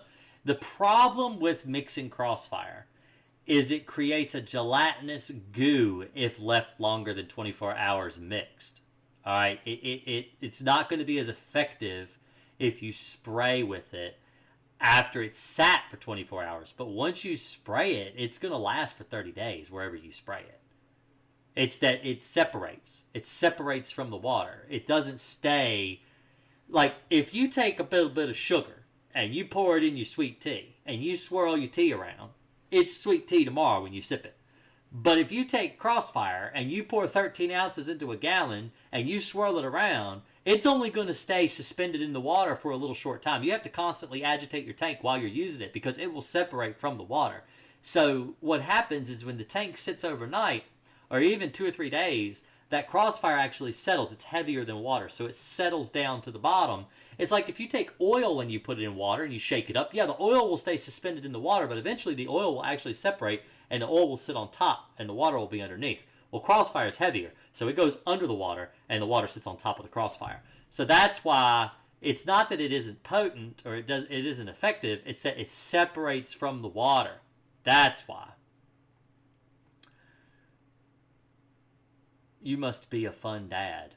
What do you mean? Because I teach my kids how to find bed bugs? I actually got told off by somebody on YouTube one time, said I was a horrible dad for teaching my daughter how to find bed bugs. I'm like, I think it's important to know how to find bed bugs. I wish everybody knew how to find bed bugs. I wish bed bugs ceased to exist. I don't like having to do bed bug work. I hate bed bugs. But I do not do it. Out here talking, teaching you how to do it. You know, I don't like bed bug work. It's a lot of work. Exterminator says he needs access to baseboards before he treats. We can't move china cabinet and some other heavy bookshelves. Can Exterminator treat in front of the heavy items? No, the Exterminator does need to treat the baseboards, but he should be able to treat behind that stuff. I treat behind china cabinets all the time without having to move them. Ask them if they're going to use Crossfire and request that they do. I mean, if they're using Apprehend, I mean, I guess that's okay, but I would prefer they use Crossfire. Can weevils be bad too? Yeah, I've had grain weevils in houses before. Is that you? Who is that? I think that's my wife coming downstairs. I'm down here all by myself tonight. I ain't got nobody here sitting with me. It's just me, all by myself. Usually my wife and my daughter will sit here, but I'm all by myself tonight. It's 11:30 almost. They're probably, I mean, I think she's awake, but anyway. All my kids are asleep. I think all my kids are asleep. Are you talking about me? I am talking about you. Were your ears red? My ears started burning. Oh, yep. Told you. It's her. It's Alicia. Everybody say hi, Alicia. She's coming down here. I actually am going to take a quick break, go use the bathroom. I will be right back. Listen to some music. I will play some music for you.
I tell you what. Whew, I bet that sounded awful. I bet that sounded so awful. So awful. I'm sorry about that. I forgot to mute my mic. Usually I will mute my mic so it's just the sound. Anyway. And I just realized something. What did you realize? I realized that I did not open my Skype. So I have had my phone number up here all night long and I have not... Oh no, it's open. I just ain't had no call. Nobody wants to talk to me tonight. Everybody listen to me talk about termites. I talk about termites tonight, Alicia. Mm-hmm. I even did a drawing with Jason and showed them how they get into houses. I don't know how good it was. How many people understand. Well, it said... Oh yeah, I haven't had any calls tonight. Nobody wants to call and talk to me tonight. Anyway, I had to go use the bathroom. I'm sorry about that. Y'all could hear me and Alicia talking. So...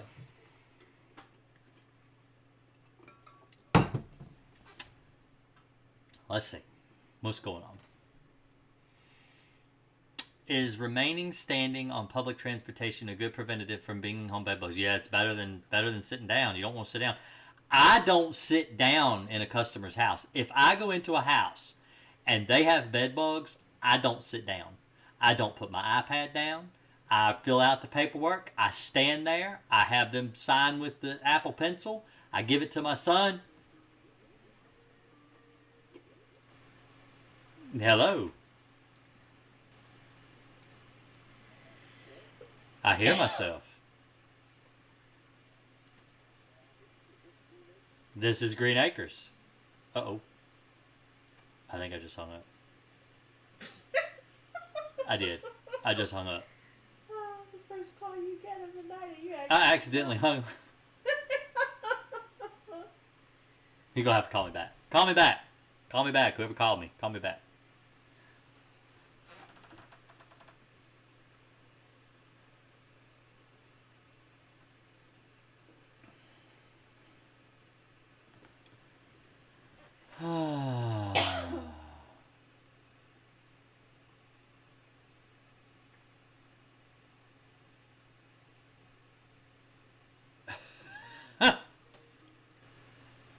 All right, let's try this again. How are you doing tonight?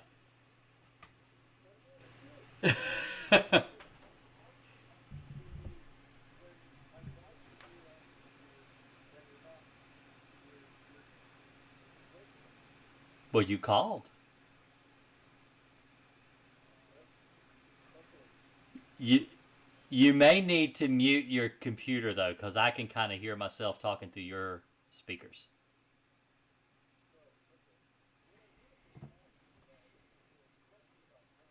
Yes,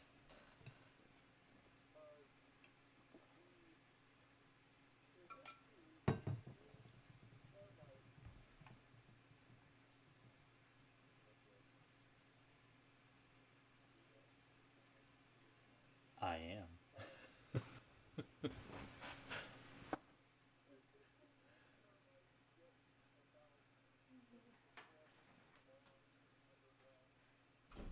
I don't know. That's an interesting question. I've never been asked that before. I know all the termites come from her. As far as like eastern subs, the male and female stay together the lifetime of the colony, and all the eggs come from her. But I don't know how big she gets. I never looked into that.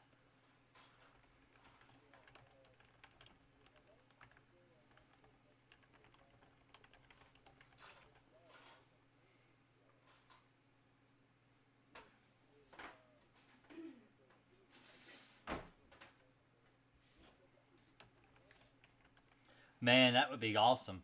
That would be awesome to have one of those. I'm a nerd though. I like bugs.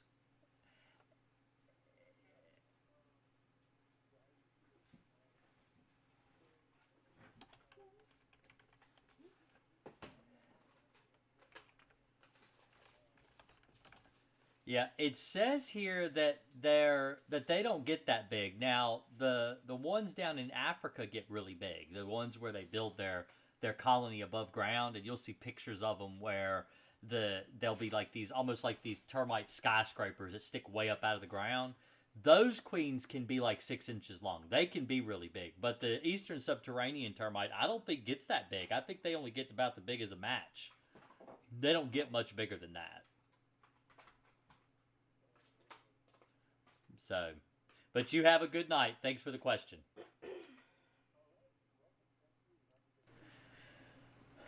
So, just for future reference, if you guys call in, mute your speakers because it messes with my head. I'm a simple person and I can't handle hearing myself talk in the background. Oh, y'all couldn't hear the caller. He asked me, so what he said was, he asked me about termites. He asked how big a queen termite gets, that he had somebody show him a larva, well, a big, fat, ugly queen termite. and and he was wondering if how big an actual eastern subterranean termite queen gets, and I'm not honestly sure because I've never looked into it.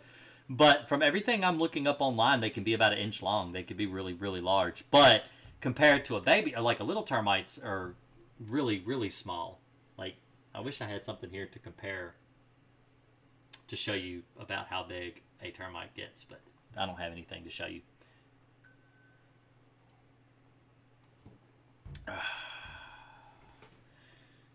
Let's see. Plot twist. Caller is a voice from his head. I don't listen to those voices very often, Jennifer, unless I'm just really tired. And then I start doing what they say. And then it's scary.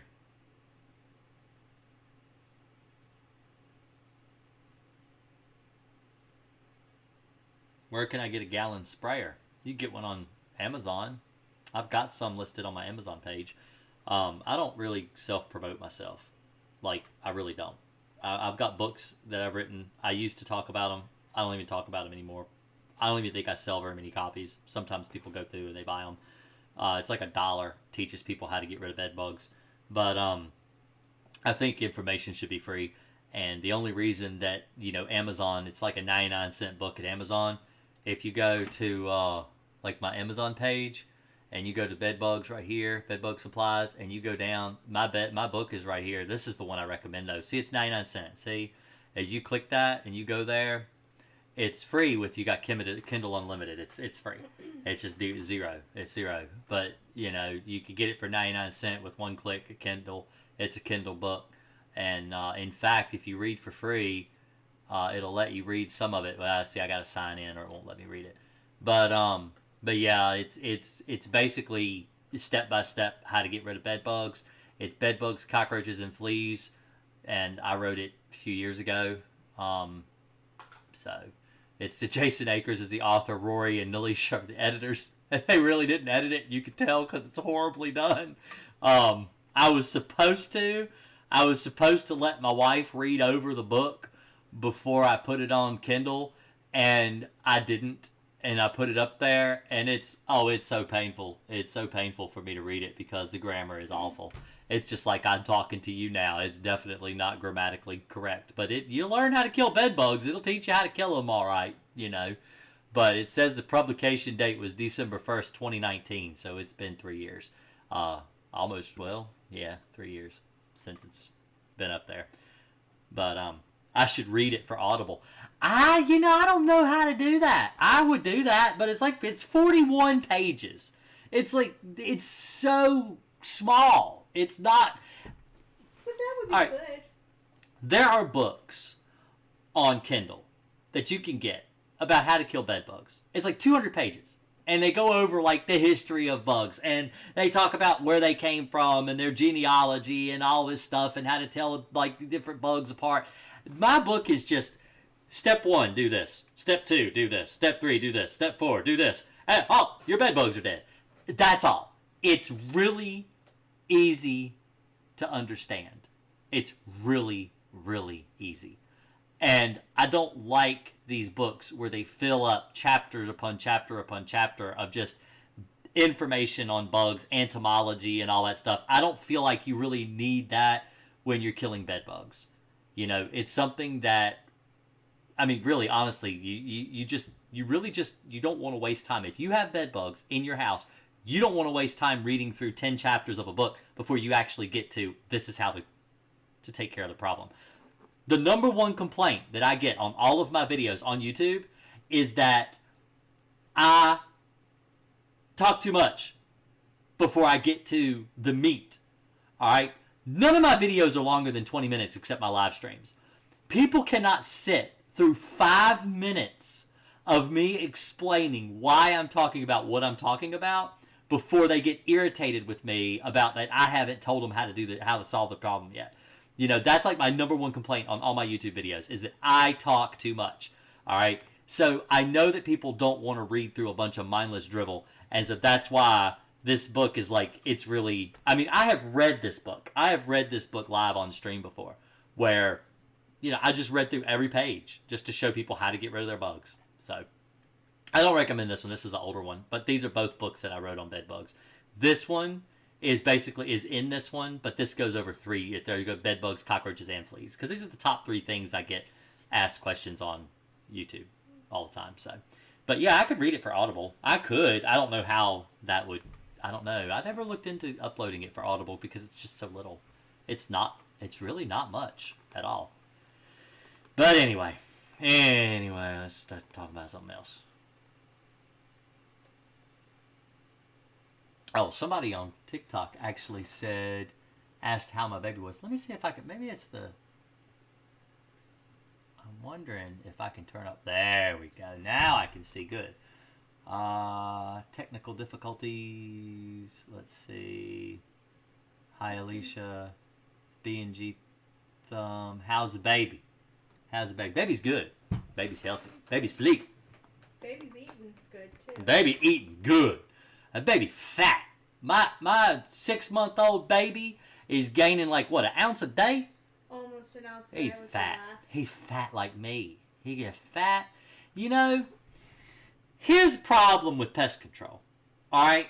It's not like a heavy, like, let's go work out today. It's not a lot of strenuous activity. So I ride around in a car a lot, and all my guts get shaken down. And so I get this, what looks like a beer belly. I don't drink really a lot of beer at all, but I got this big, fat, round, spare tire on my belly. And the problem is when you're in pest control, you got to crawl up under a house. You got to squeeze up under boards. You got to go under stuff. And my belly don't like to let me do that anymore. So then you got to get these little kids, and you teach your little kids how to do it. Now, my son's 17. He crawls up under the houses now. He's like, you can't fit under that one, Dad. You're too fat. And he'll tell you right off. He'll say, you're too fat. You can't get under there. Let me go under there, Dad. I can get under there. You're too fat. And I'm like, yeah. And you go to get your license renewed every 2 years. So you can bank like 3 years of credits. But you go every 2 years to get your license renewed. Then you're in a room with a whole bunch of fat men. It's like everybody in there is fat. There ain't a single skinny dude in there. Everybody's fat. You can't fit under the house because you're fat. My baby knows how to be like me. He getting fat. He's a chunky little ball of just baby. He's just squishy. He's laughing at me, but he's a squishy thing. Where's that picture of him? I don't know. What picture? What's the one I just sent you? I just sent you one on your phone. I don't know where my other phone is. I don't know where my work phone is. My work phone's somewhere. I don't know. It's probably ringing, knowing me, my luck. I'm on. Anytime so for a day and a half, the phone's maybe ring twice. As soon as I start working on the bathroom and starting putting this shelf together in the bathroom for my wife, the phone rang like 3 times in 15 minutes. It is so frustrating when you're trying to get a job done and then all of a sudden everybody wants to talk to you. Oh, hey, Jason's busy. Jason's really busy. Jason's taking a crap. Let's call him right now. Right now. While he's sitting on the toilet, we're going to call him right now. Because it's almost like the customer can tell that you're trying to poop. And so they call you. It's like they just know. I think it's just the way everything goes. If it's not your phone, it's Murphy's Law that if you go to take a dump, they are going to call you on the phone. Your phone will not ring all day long. As soon as you decide to go take your kids to the pool, your phone rings. Every time. Every time. Without fail. Okay, there we go. If I'm at Walmart and the phone goes off at Walmart, it's always in the bathroom. And then the thing echoes in the bathroom. And then if you answer it, somebody else in there blowing it up, and you answer the phone, and then you're trying to talk to somebody on the phone while you're using the bathroom. I don't know. It's just uncomfortable things that happen to you. It happens to everybody. Everybody's had it happen to them at some point in their life. But anyway. Yeah. Oh, did you send me a I sent picture? 2 pictures. Well, I ain't got my Facebook open. I don't do Facebook's like the acid of the internet. I hate Facebook. I quit Facebook back in September, and it's been the best choice ever. And the only reason I use it now is because I communicate with people. It's not working, Alicia. It's not working. No, it's not working because it's trapped on the business side, and I can't get off of the business side of Facebook. And I don't understand why it's doing this, and I don't know how to fix it. It's the most stupid thing ever. I don't... Oh, there. You got to click that. See, they change it, too. Facebook is just irritating. It's really irritating to me because they had a good thing going. I just wish everything was MySpace. I just wish it was back with MySpace. Oh, that's pretty good. Where is this? He was grocery shopping with me. I took the kids grocery shopping the other day. Oh. That's a pretty good picture. Open image. I'll show you some pictures of Finley. Can I do this? There he is! There he is. There's Finley right there, and there's Charlie in the background. They were grocery shopping, and he's like, what? What's going on? But he's chunky. He's healthy. Healthy baby, healthy baby. Anyway, that's Finley. For those that want to see what he looks like now. Let's see. Oh. Yeah, his first one was Dada.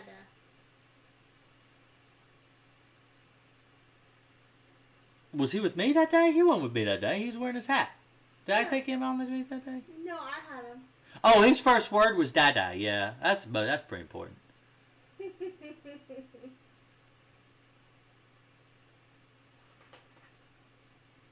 Let's see. I'm not just someone who randomly changes my name on YouTube. I'm also a Crossfire user. Kenju is Pepperidge Farms and come and give me $30 tonight. I recently got fat after recovering from a gallbladder removal and a hernia. Ooh, I'm solving that problem now by just eating once a day. Amber's Law Amber Turd. Looks like Dad.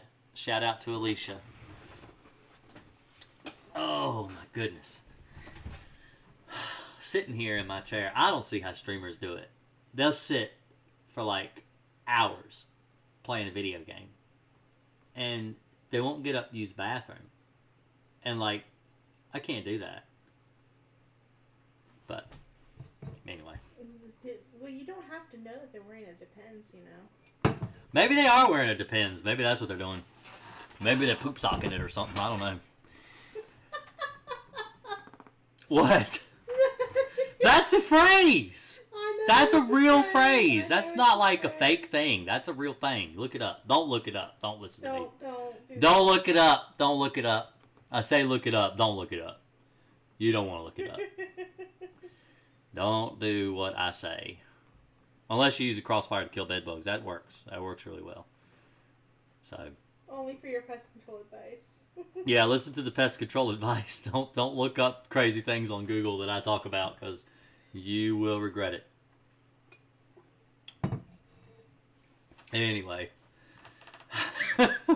I'm in a mood tonight apparently, because I'm in a mood. So, well, it's getting late. I'm going to probably have to get off of here anyway. You came down to get me anyway, didn't you? No, I was going through decluttering and throwing away stuff. See, I get down here, I get on the stream live to talk to people, and she's like, this is the perfect opportunity for me to throw away his crap. I didn't throw away any of your stuff. I actually went through my stuff. But my stuff is your stuff. Well, I went through a bunch of stuff because I needed to. There's still a couple things on the bed. I came down to get another trash bag, and then I felt my ears burning, so I thought I'd come down here. Yes, we have June bugs. They're harmless, but we've got them. It's getting to be that time. The June bugs and the Japanese beetles will start to become a problem now. There's things. So with the season, it's April 28th, going into May. Get ready to hit summertime. The bugs we get here are oriental cockroaches, because it still gets chilly at night, chases them in. We have ticks, mosquitoes, ants, spiders, termites, crickets, because crickets come in when it's cold at night too. Crickets. And then right on the tail end of the beginning of millipedes and centipedes. We're going into that season now. And carpenter bees, stuff like that. Bees and stuff will start getting on the house. So yeah, it's time to do your preventative spring pest control. You know, it's usually about the time you want to do it. It's right now. Right now is when you want to do it. Rodent control too. Do you treat the lawn for grubworms, celeste, and June bugs? I mean, I don't really treat for June bugs because they're harmless. But I've never had a call for them ever. Not in 30 years. I've never had a call for June bugs. But, you know, I've had calls for things like, you know, what they call trench bees, cicada killers. You know, they annoy people. But I never get calls on June bugs. But we have them. We have them here. But I think everybody's just so used to them. Yeah, people just aren't bothered by June bugs. And that's kind of what happens in an area. Like, if there's... Stink bugs used to be a horrible thing.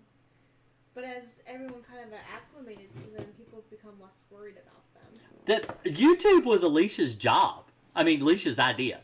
So Jennifer Lego says, thanks for Alicia for supporting and everything. But Alicia's...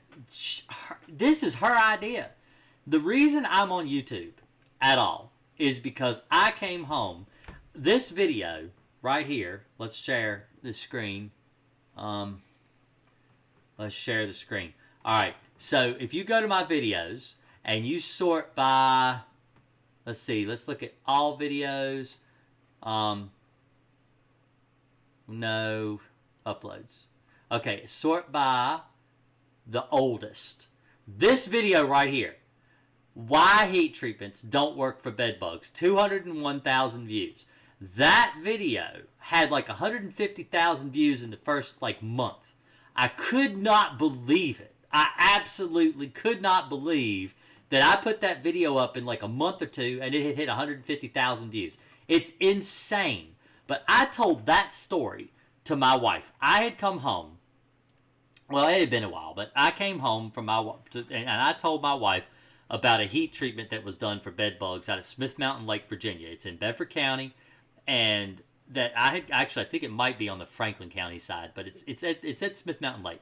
And I went out there and I did a bed bug job for a guy. I charged him $750. It was a dirt cheap bed bug job, but it was 6-7 years ago when I did it.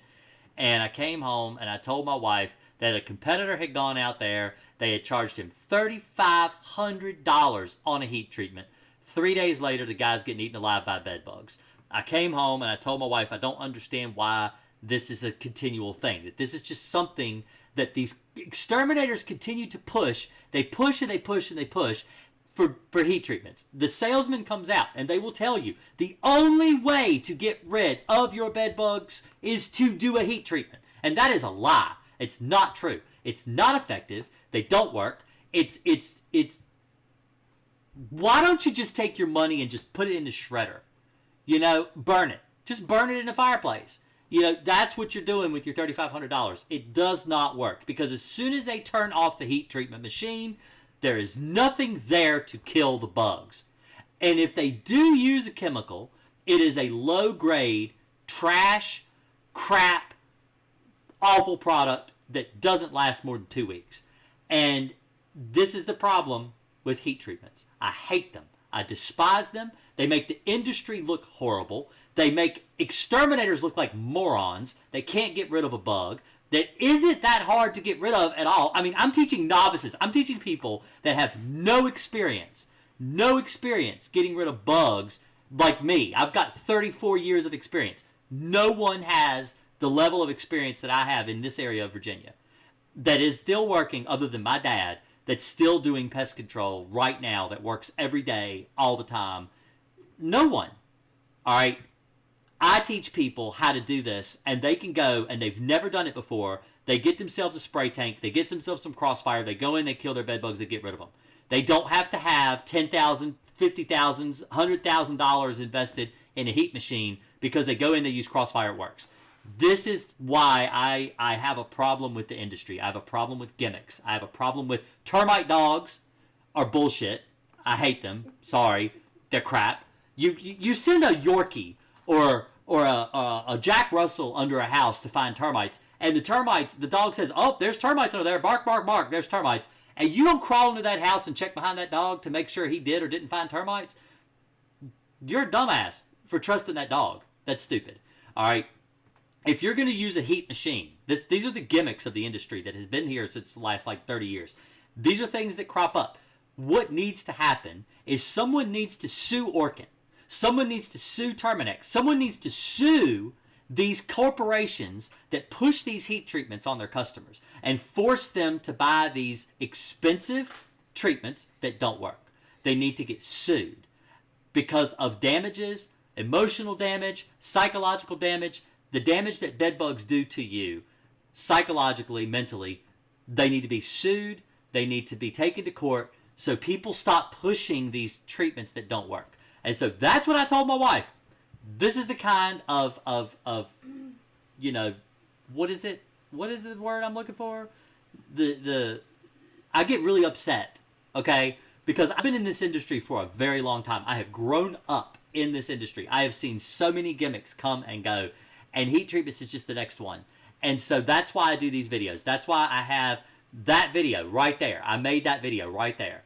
And you don't see it because it's the first video I ever made. All right, it's horrible. I'm not making eye contact. It's awful. All right, that's why I wear glasses in all my videos now because I don't like to look at the camera. I look at the camera when I do my live streams, but I wear glasses. I wear sunglasses in my car because I don't ever look at the camera. But it looks like I am because I'm wearing glasses. But it's a bad video, but it's a popular video, and anyway, that's enough about that. That's why I started YouTube. I started YouTube because Alicia said, you need to tell people your story. You need to tell people why you hate heat treatments. You need to talk to people about problems in the industry. You need to get this off your chest. If anything, it is an outlet. It's a place you can talk. It's basically, it's like talking to a therapist. You know, it's like all of you are my therapists because I tell you the problems I have with the industry and why I don't like certain things. Like I got this video right here. And there are some people that watch me that love termite bait stations, and I go over why bait stations don't work. And I say a lot of hard facts in this video, and I get a lot of flack from exterminators. And they say, oh, I'm an idiot, I'm a moron. But the problem is that I have been behind failed bait stations. Now, does that mean there's never an application for a termite bait station? No, there actually are very valid uses for termite bait stations. If your well is in your house or right next to the wall of your house, you may need to make bait stations. It may be your only option because you don't want to poison your well. And that just may be what you have to do. But you can also use like a premise gel bait in the wood right with the termites. You know, there's things you can do to eliminate your termite problem without having to use, you know, a liquid termiticide. Most cases, liquid termiticide is the only choice. The 99% of the chance, it's the only choice to do. But, you know, I get a lot of flack for these things because I point out where the industry is wrong. They're just wrong. So, but anyway. I need to stop talking about that because I get all fired up. Then I look like a jerk. I'm not trying to be a jerk. I'm very, you know, what is it? Emotionally charged, I guess is the term I want to use. Oh, but anyway. I have not had a resistance to Crossfire. Somebody says, I believe bedbugs became resistant to Crossfire. I have not had any case where bedbugs are immune to Crossfire. Not one. Yet. I think people are misinterpreting resistances. I'm not denying that there could be a strain of bedbug that is resistant. But I think that people are claiming resistance and failing to find the connection to either where the bedbugs are coming from or where they are neglecting to spray, where there's like a break in the barrier. Right. Well, that's what I'm thinking. User error. Jennifer Lego right out said user error. Yeah. User error. She says I'm passionate. You are. Yeah. You are, but that's why I sent you out to the car that day. I remember you coming home that day. I'm like, you need to just turn right back around and go make a video and then post it to YouTube. And you did. And you're like, why am I even doing this? This is like a waste of time. But then you came back in and you're like, I do feel better. Yeah. Yeah. It was funny. But I really think a lot of people do, like Alicia was saying, I think a lot of people mistake resistance immunity for user error and continuing to reinfest, because people do the same thing all the time. Is that we are creatures of habit. Humans are creatures of habit. We tend to do what we're comfortable doing. What we've been doing for years. You know, we visit the same people because they're our friends. And they have bed bugs and we bring them back home. We continue to use the same mode of transportation. And we bring bed bugs back home. We visit the same places on vacation. In fact, me and my wife, we used to go to Kingston Plantation. And we went to the same place 2 years in a row. Because we really enjoyed staying at this one condo. And so, you know, because once you find a place, you're like, man, I really like this place. I could come here every year. This is great. And you go every year to the same place. And one person comes in between your visits, infests it with bed bugs.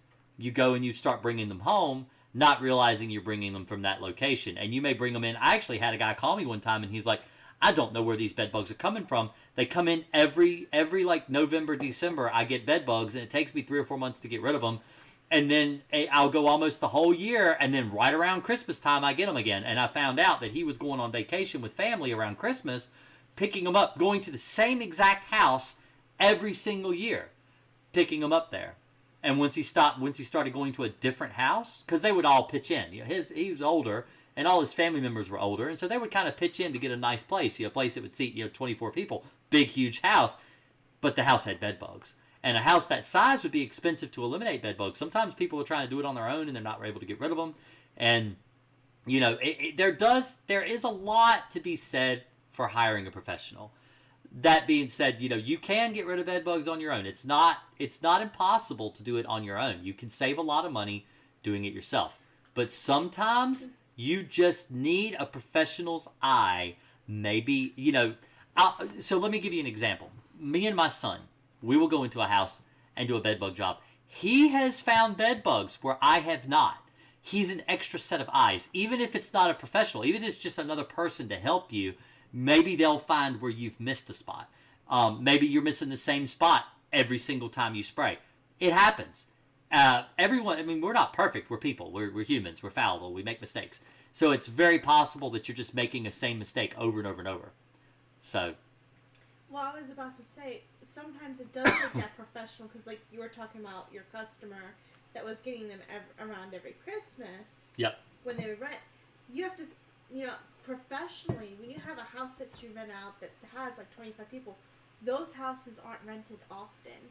And a lot of times what the problem is with bed bugs is if you're doing a heat treatment or you're doing even chemical application and you don't have anybody in there for months at a time, they're only going to come out when there's a blood meal there. Yep. And well, that's one thing. I had a lady that I was servicing her house, and it was every month for 3 months. I went into her house to service for bed bugs.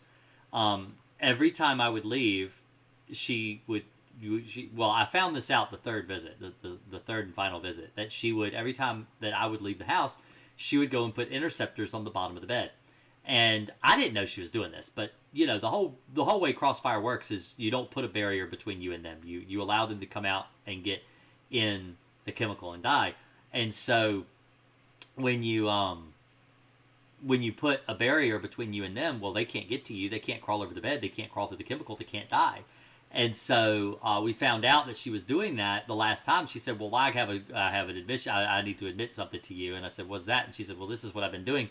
And I said, well, no wonder. I said, you can't do that. You can't put a barrier between you and the bed bug. The Crossfire is the trap. The bed bugs have to walk across it to die.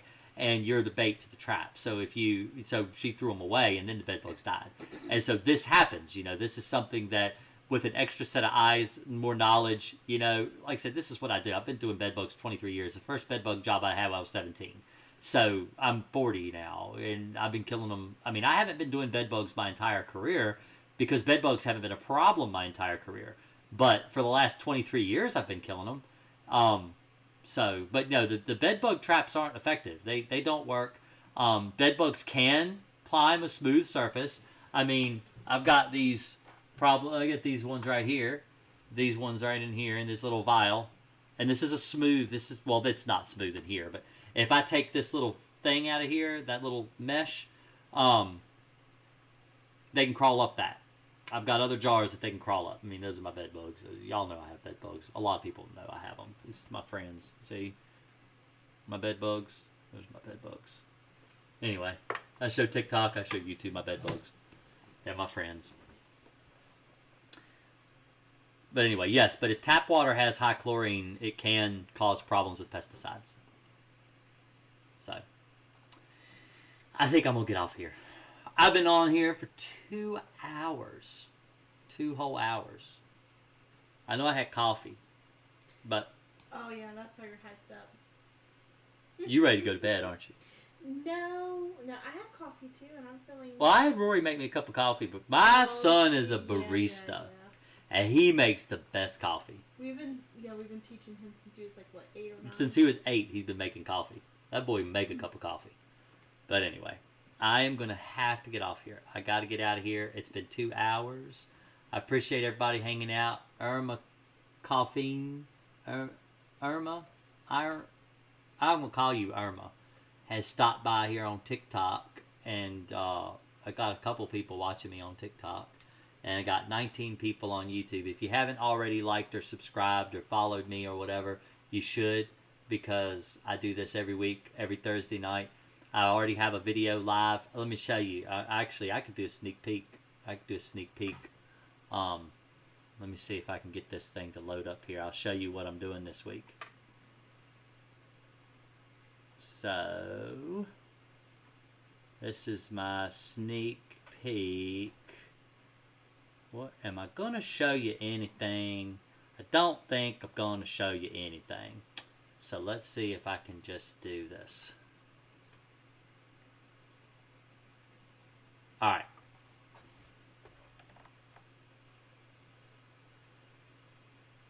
this is the video coming up next week. Carpet beetles aren't bed bugs. How pros eliminate carpet beetles. So that's my video for next week. This is one I did last night for Jennifer Lego. Don't burn down your home because of alcohol. But anyway, that's next week. Y'all have a good night. I appreciate it. Thank you for showing up. Thank you for talking to me. Thank you for keeping handy, answering all the questions and asking all the questions. I should say asking all the questions. Thank you for all the questions that came in and the calls. And y'all have a great one. Appreciate it. And I will see you, like I said, Tuesday. Carpet beetle video going live on Tuesday. Look for that. If you subscribe, I do a video every Tuesday. Typically go live every Thursday. If you have any ideas, I'm going to post a comment right now, actually. Let me see if I can open up my chat. Let's bring it down here. Let's open up YouTube. And let's go to youtube.com. youtube.com. And we're going to go to my channel right now. And we're going to go to community. And I am going to type, so, what do y'all guys want to talk about? What y'all want to learn about? What would you like to know about? Is there anything you'd like to know about? Is there any questions that you have? Is there any bug you want to know about? Because I am at a loss for a video for, like, May 3rd. That's when the video goes live for my Tuesday video about carpet beetles. Tell the wife to join. It was her idea. Well, she don't want to get in front of camera. There's pictures of her around the internet. People want to see what she looks like. I think there's an OnlyFans somewhere. But she's not listening to me now. She's gonna get mad at me. What? I said people were saying that you should get on YouTube. I said that you had an OnlyFans. Oh no, I don't. I really not the breadwinner in this family. It's her OnlyFans. She makes so much. You have no idea. No. No, I've been working on a blog, but I am so frustrated with WordPress. If anybody knows, like a helpful, like DIY blog or YouTube channel of how to make it wrap around your pictures, your blog, wrap around your pictures, and it's the same, and it works for mobile versus. Oh, you want something with browser? CSS. You want the CSS to wrap around your pictures. Yes, but there's a glitch in there. And I think that someone might have figured it out. I don't know, with what I'm using and everything on WordPress. My wife likes to blog. Vlog. Vlogs are video. Blog is like text. Well, I was going to start vlogging with my blog, but I've gotten so frustrated and hung up. I can either make it look perfect in mobile format, or I can make it look perfect in a browser. Yeah, so she's going to start a YouTube channel, my wife.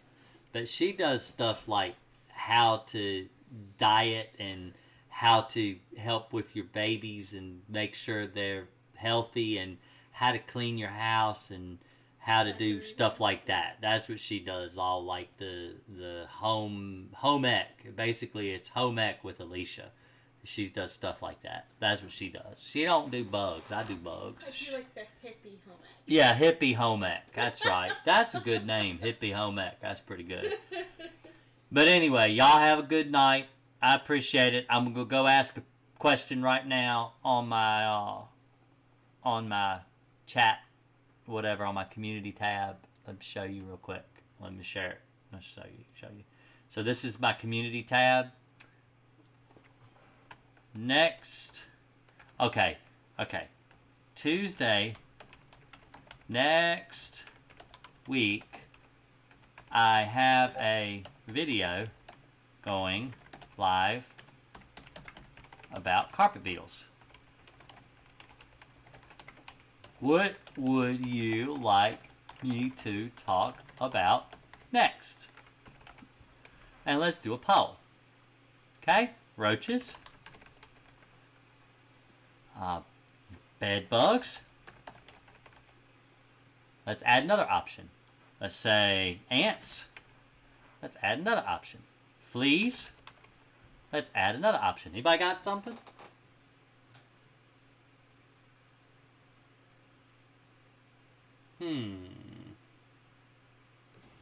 Let's do review.